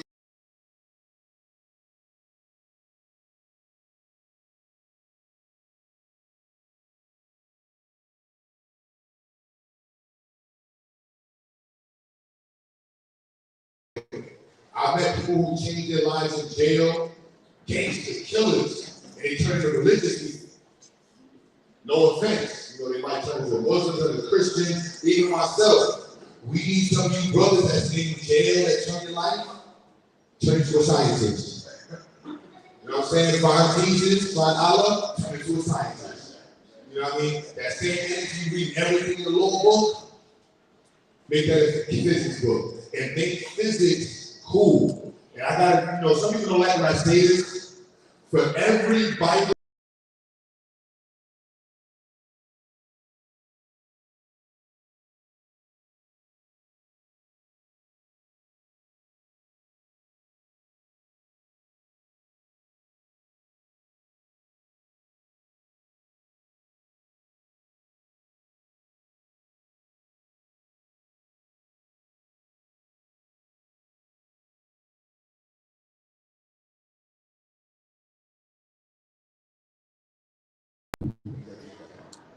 yeah, the level of research, you gotta bring this back up to me.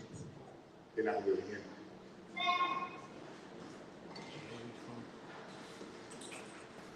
That's it. Yeah, take it. Yeah, can y'all hear me online now? So, we're ready for the raffle? So the raffle is a little mess all over the place. The idea was to trick black folks into coming out. I'm gonna be real with you. So we got a bunch of free stuff to get people to come out.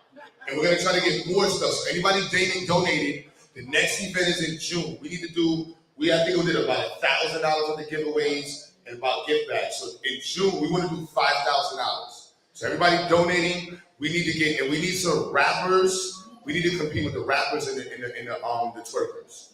I don't know what to do, but the rap community and the twerk community is all the people, the promoters. So if you're a hip hop promoter, you know, you're a Republican or a Democrat, whatever you are, we need help getting more people involved, right? How do we make this cool without arguing, cursing each other out, talking about politics? Can we just embrace and enjoy discussions on energy, motion, momentum, polarity? Can we just have a nice conversation about the depths of periodicity and ionic compounds? I'm gonna shut up.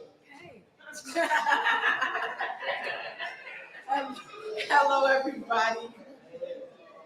My name is Miss Marsha from the Xyayx Institute. We are going to finish raffling off what we were doing yesterday, and then we're gonna do the 3D printer, okay? Can everybody hear me now? We're gonna finish, so if you had your tickets from yesterday and you held on to them like I told everybody to, we're gonna finish raffling off those tickets so you guys can come and choose a prize off the table, all right?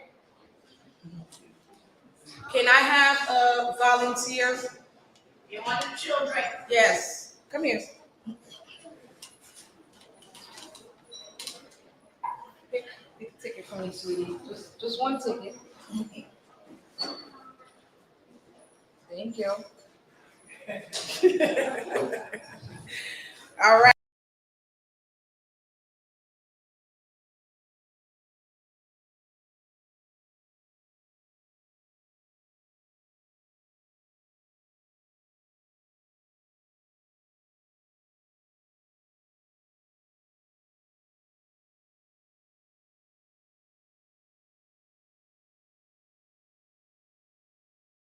Okay, go ahead and pick something off the table.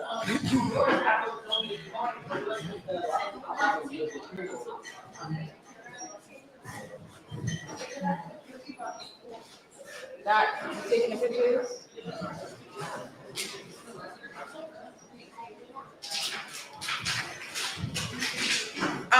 Come choose a ticket.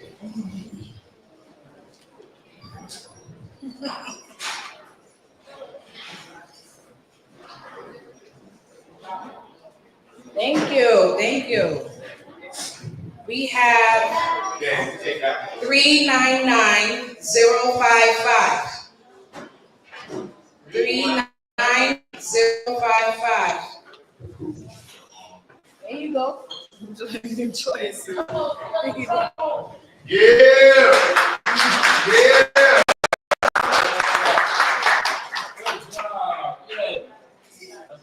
Larissa?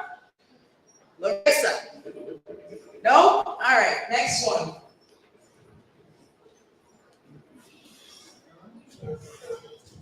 We have 399090. Anybody? Y'all didn't hold on to your tickets from yesterday, huh? 090. Yes. All right. Hey. Come up. Get something for kids. You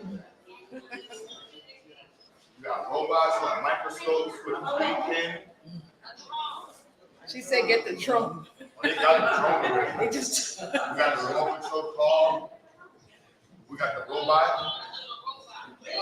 Can I get another child, Chase? Come pick up a ticket for me, please. They just got the last drone.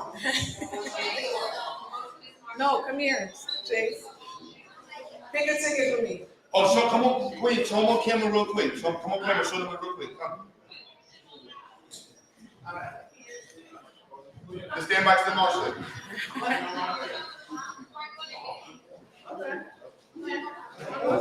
Just me.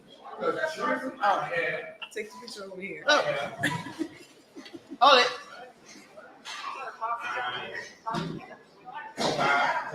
All right, thank you. You want to read the ticket? Put the ticket down. Put the ticket down. Here. 399085. 399085. All right, let me see that. Thank you. That's it.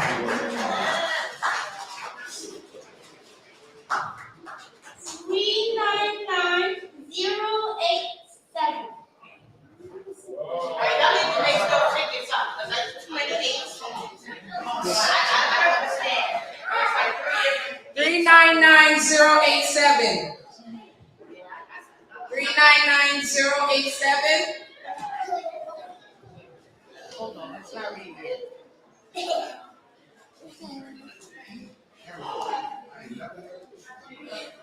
Okay. 399066. Hold on. 399066.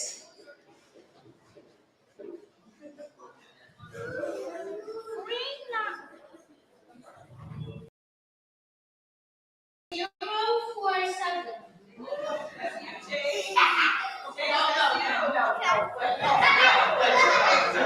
He doesn't have the tickets in his hands. He doesn't know the number.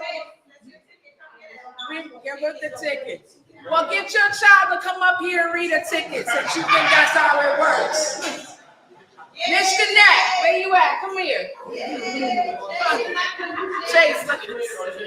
Chase.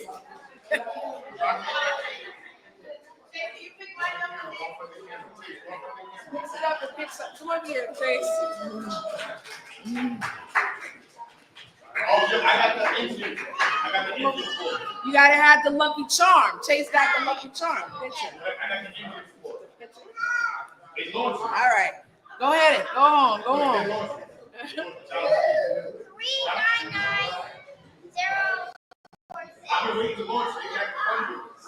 399046. It's not 006.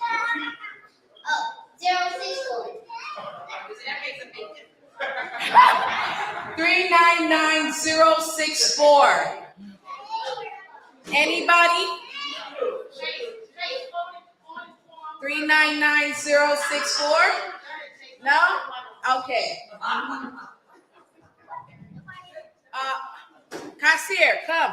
Thank you, Miss Connect.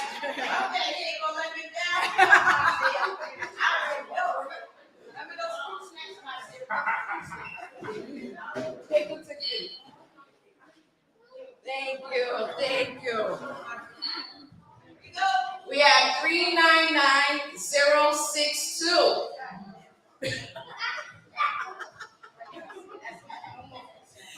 Three.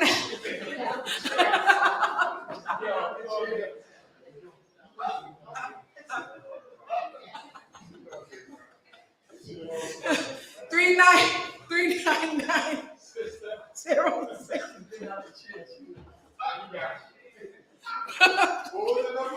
399062.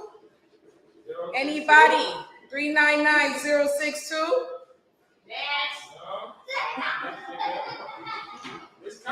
If you have the ticket and you want to donate the toy, bring up the ticket.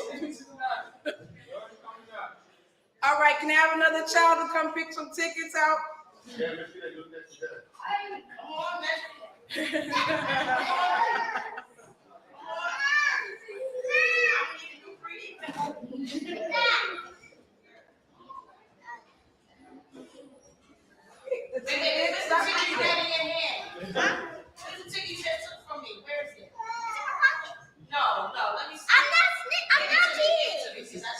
She might just sweat thinking I don't want you to cheat.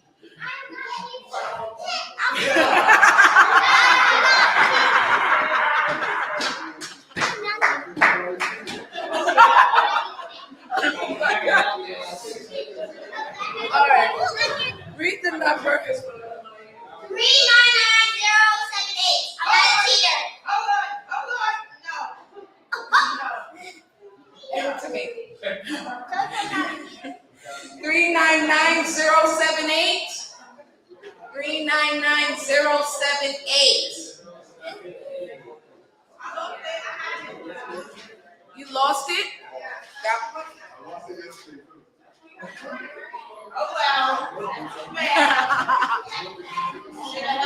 Did you take a picture of it? We gonna hold on to that. We're gonna leave that right there at the end of the night. If there's anything left, you can pick it. Can I have another child? Come pick these tickets. Come on, Jariah, come.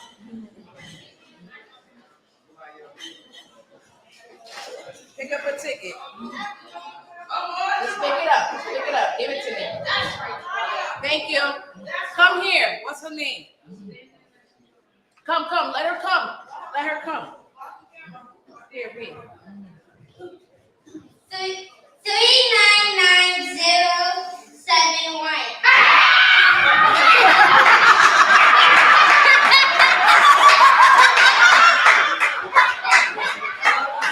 Come in.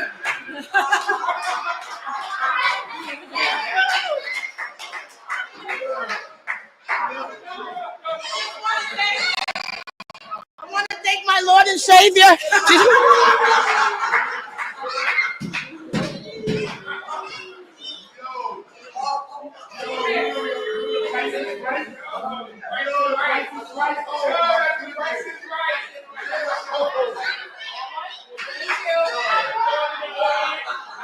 Sister Burke, come here. I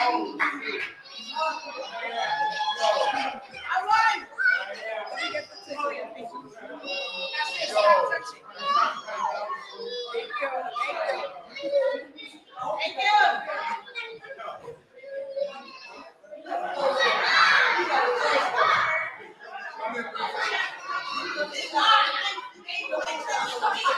I bought the ticket. All right, so we got another ticket. 3. Say 3. 3. 9. 9. 0. 7 6.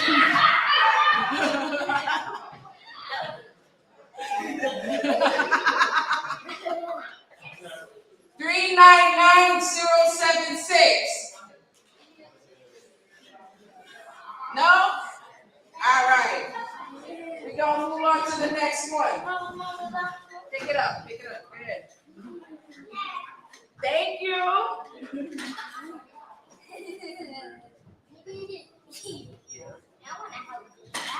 All right. We got 399051.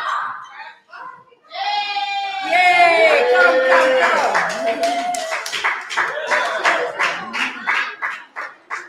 Thank you. Go get what you would like. Pick the ticket. Congratulations. Thank you.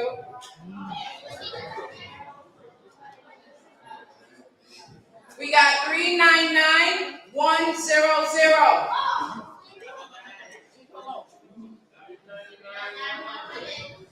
399100. Hey, yeah, let me get that. Pick what you want.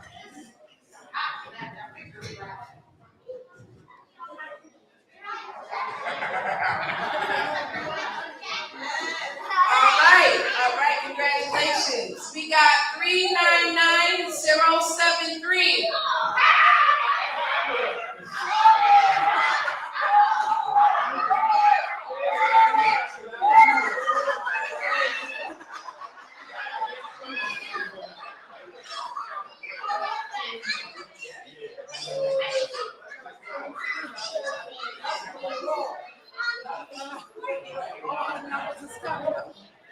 I just want y'all to know I am not cheating. She ain't picking them though. Sister Murph, let me get the ticket.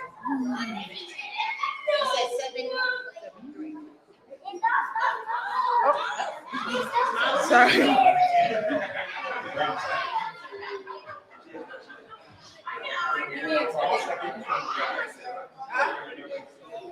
That's for the 3D printer.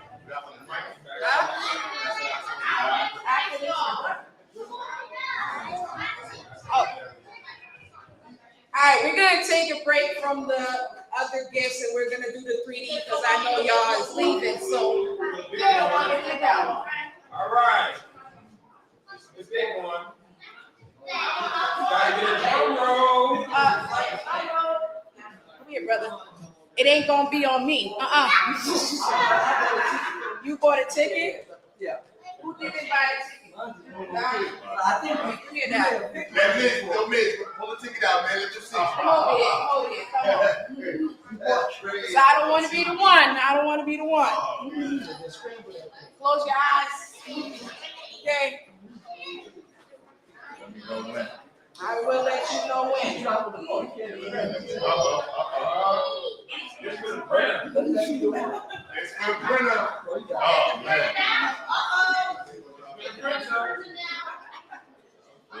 It's the big draw right here. I'm nervous. Why? Nobody cut me. It can't get any more mixy than this, okay? Anybody else thinks it should be mixed more, you come mix it.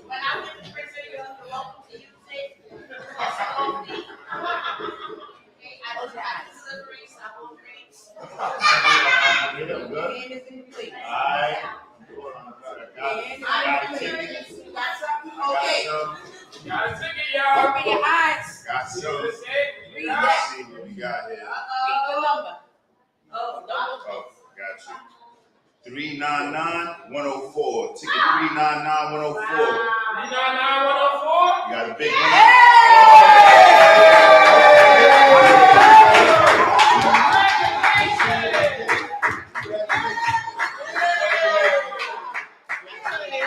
This one here.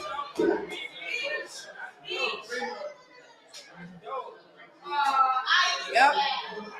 That's the one. It was one of my grandkids. My godmother who was here. It's her. She gave me her ticket to hold for her.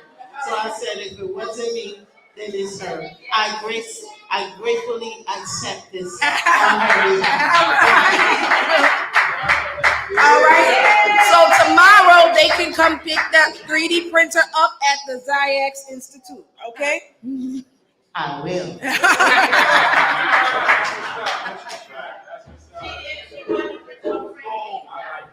Okay. We're gonna go back through the rest of the. There are other kids to talk. The Quan. All right, we're gonna let the Quan go, and then we're gonna do the rest. All right. Who else has tickets? All right, so we have plenty of raffle to go. Oh, have a seat. No, actually, we could just let them. No, we're gonna let one choose. Come. One at a time. We got everybody. We have a ticket left. Come take one. Take something off the table. Chase. Come on, Chase. Go ahead. Come take something off the table. You already got 2 gifts. You hold on. Who else has a raffle ticket? And who didn't win? Come. You can take something off the table. Chase. That's free. Keep that right. We got you, man. Everybody.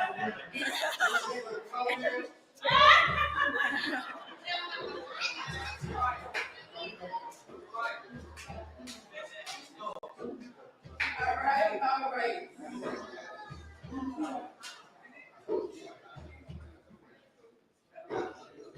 Please come pick up the prize if you have a ticket. We ain't calling any more numbers. Okay? All right, so we got the 3D printer off. Brother DeQuan is still gonna present. I don't know if Michi's still available. The camera, please forgive me, no excuses. The camera was cameraing and doing some other stuff. Here, you look at me, come here. Where's my box? I got mad other things to get rid of. I got all types of stuff. Hold on, we got more stuff here. Get rid of this one. Hold on. Oh my goodness. Hold on, I got another goodie bag. Hold on. Boom, Chase, here, take that. Boom. Little man, you. Come here, King. King, come here. Who else is here? You, come here. Where's you? Come here. Take that right there. Boom. Bring up the Raya. Come here.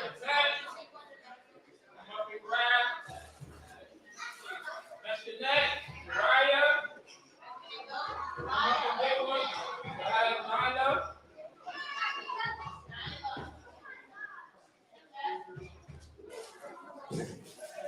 Got more giveaways. More giveaways.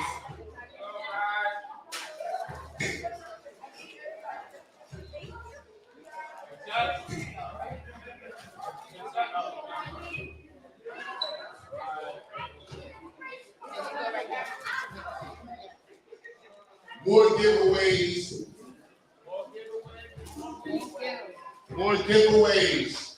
Who did he? Oh my goodness, you got 100 rulers. I bought the manual kits. There needs to be cool giveaways. Nobody wants to act like they need their toes done. Thank you. Come on, brother. Come on, this is a nice leather case. Nice little leather case for the toes. Yeah, you gotta make sure the brother got, make sure the toes is good. Oh, you already got one. All right. Also, I didn't get to announce my wife, Marsha, is also in school for midwifery. So if you need a doula, you know, we need to have more of our women and our doctors in front of our babies as they're coming out. As just to throw that in there, maternity health, postpartum birth is high amongst Black children. And so we need more people on the front line and making sure Black babies make it through birth. Not even one day. Day 1. Not day 13, not day 50. The minutes out of the womb. And we want to make sure our mothers aren't suffering while they're in the process of giving birth. And we know mothers are going to suffer. I'm sorry, it's not my fault. I have to take epidural. But we don't want you to suffer any more than us men could never understand. All right. All right, so everybody clear. Not everybody online. We have a couple of gift bags. Everybody make sure you leave with a gift bag. And online, Brother DeQuan. Brother DeQuan. You ready to bring them into the next presentation? Sister Michi, I don't know if you're ready to come back in yet. Let's bring my man DeQuan on stage. We still have time online. Since they're in the building, we were like 2 hours over. So I had to give them some more money. Shout out to Restoration Plaza. Shout out to Assembly Woman Stephanie Cinnamon, she definitely is a sponsor. Daquan, are you ready, King? I'm ready. I'm ready. So my name is Daquan McCain. I'm in ninth grade, and my project is an automated street cleaning robot. And the purpose of this robot is innovative technology for cleaner urban spaces. Introduction.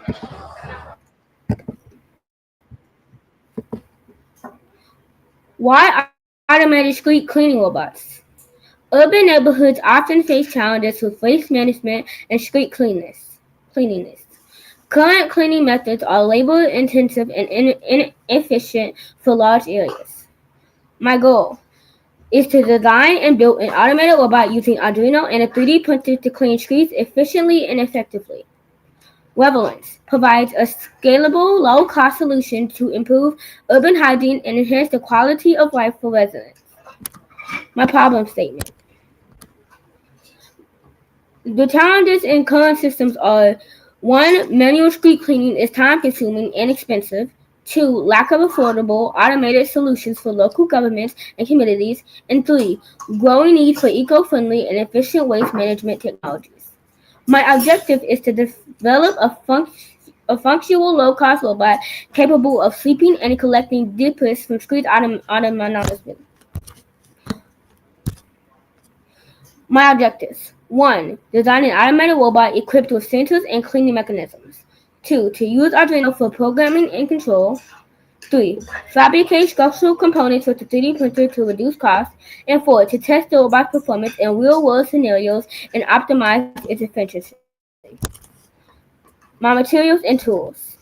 The materials and tools I use for this robot is an Arduino board for controlling the robot's movements and cleaning operations, a motor, a DC or servo motor for driving wheels and operating cleaning mechanisms, a sensor, ultrasonic or IR sensors for obstacle detection and navigation, a cleaning mechanism, rotating brushes or vacuum system to pick up debris, a power source, rechargeable batteries to ensure portability, 3D hand printed parts, custom housing and components for the durability and functionality. Tools required: 3D printer for component fabrication, soldering tools for assembling electronic circuits, and screwdrivers and wrenches for assembly. The design process. 1 is research. Study existing street cleaning technologies to identify key functions and limitations. And 2, research urban waste patterns to tailor the robot's capabilities. Component selection. Choose suitable motors, sensors, and cleaning tools for optimal performance. And select materials for lightweight and durable 3D printed parts. Prototyping. Design and print structural parts using CAD software. Assemble the robot, interrogating motors, sensors, and cleaning mechanisms.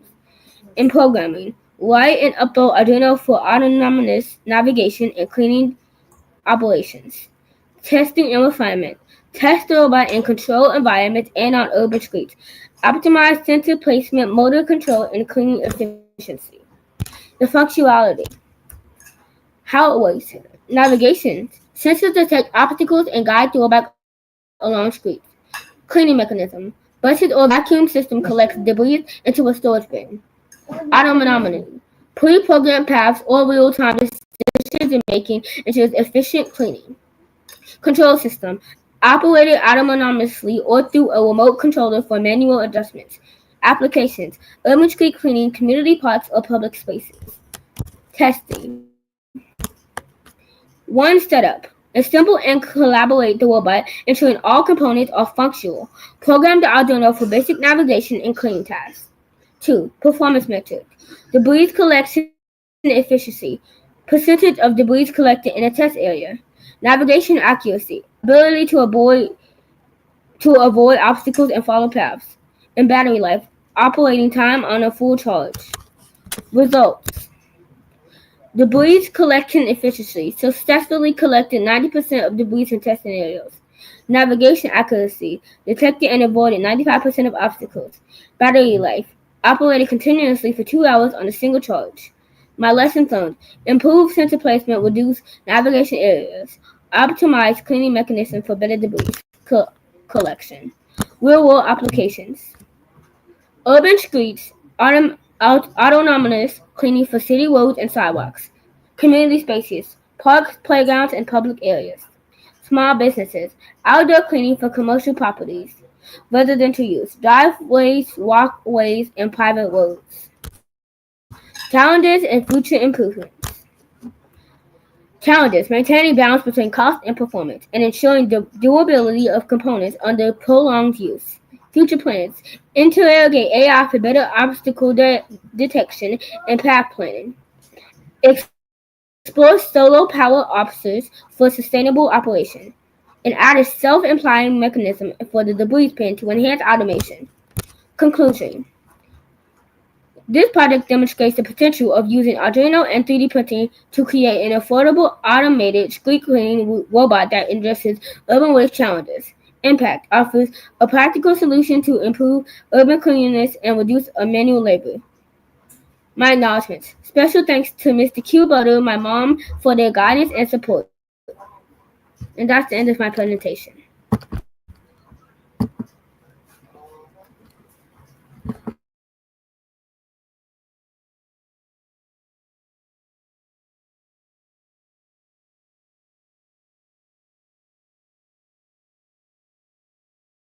If you're talking, Mr. Dye, I think you're muted. Hello, can you hear me now? Good job, Big Juan. Great I can hear you job. now. Great job. Thank you. All right. All right, everyone.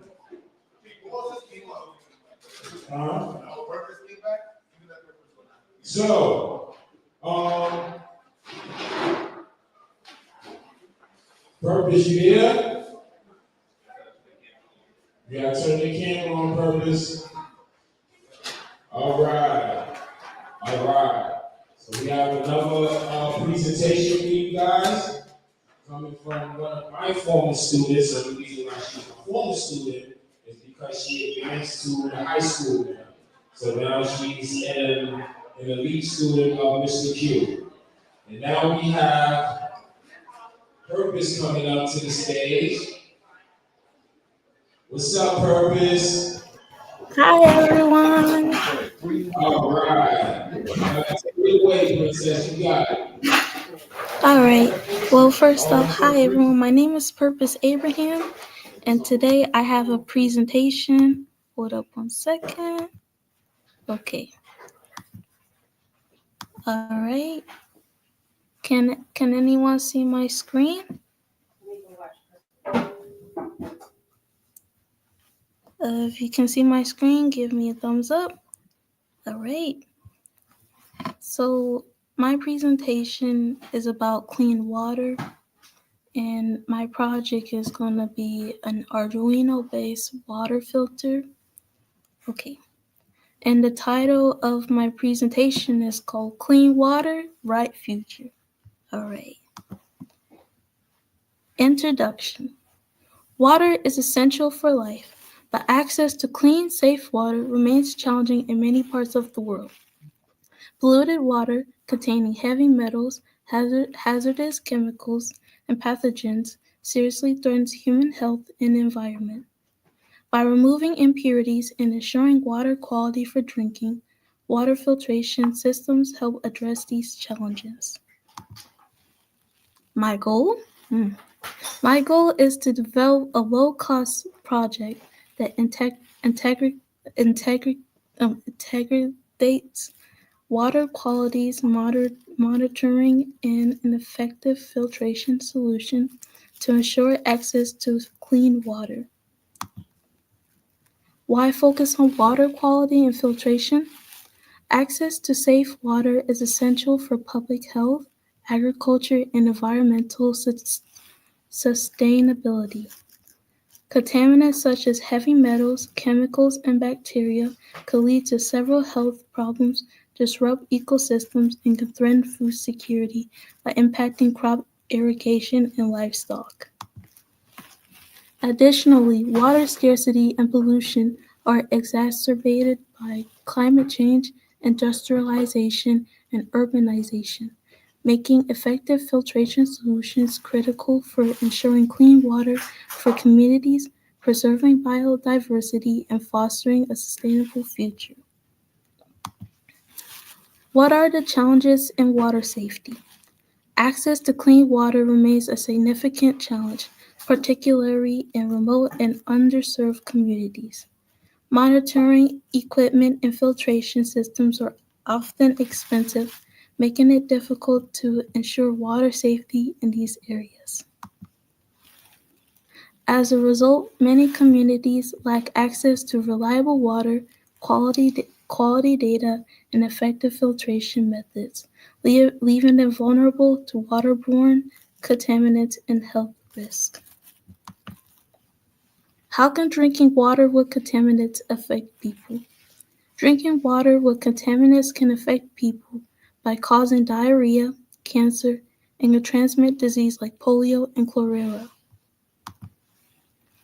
How do water filters help remove contaminants?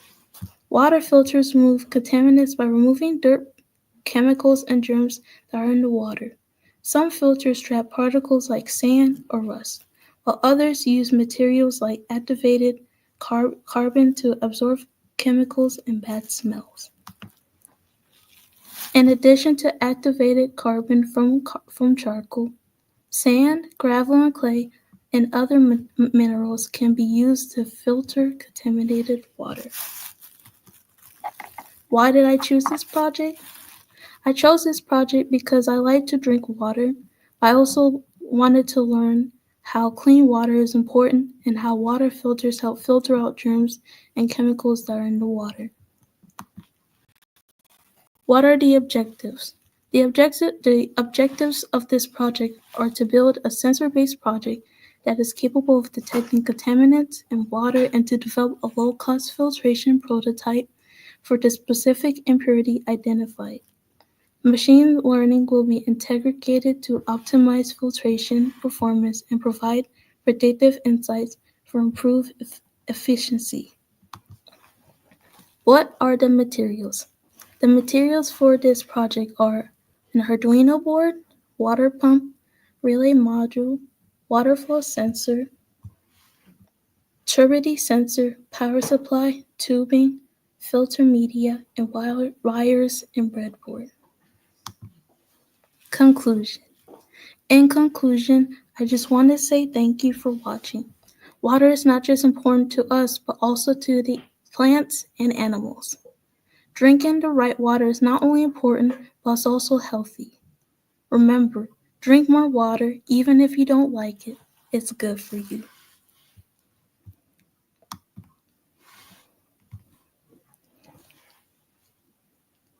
Great job, Purpose. Great job. Great job. Now, let me ask you, how long did it take for you for your research? How long have you been doing research on this project?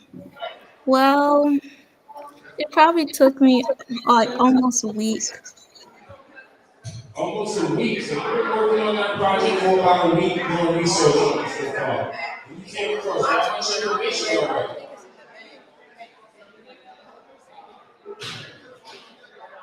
Wow, that's amazing. That's dope. That's dope. Awesome.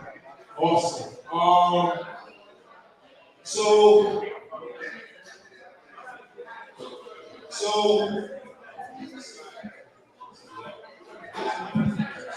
so, thank you.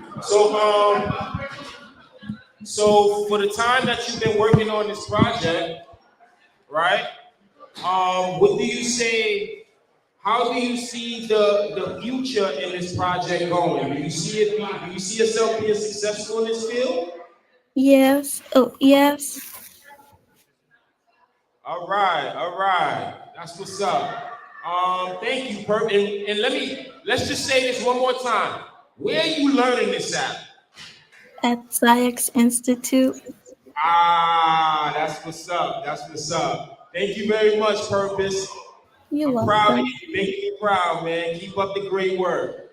Good job. All right. All right, everyone. We want to say that we had an amazing event, amazing weekend with you guys. We're going to keep doing this and we're going to keep at it. We're not going to stop. And we appreciate everybody for coming out. Remember to support our babies in STEM. And if you are looking to remove your child out of the public school system, if you are looking to enroll your child in an education program that will make sure that they are taught the information that they need to be taught, how they need to be taught, the way that they need to be taught, then make sure that you go to www.thexyayxinstitute.org. That's www.thexyayxinstitute.org. All right, and make sure you go register your babies here at the Xyayx Institute. Enroll now, guys. And we appreciate everyone for coming out and joining us on this live stream. And as we say back in the old days, till next time, we see you when we catch up. Peace and black love, black power.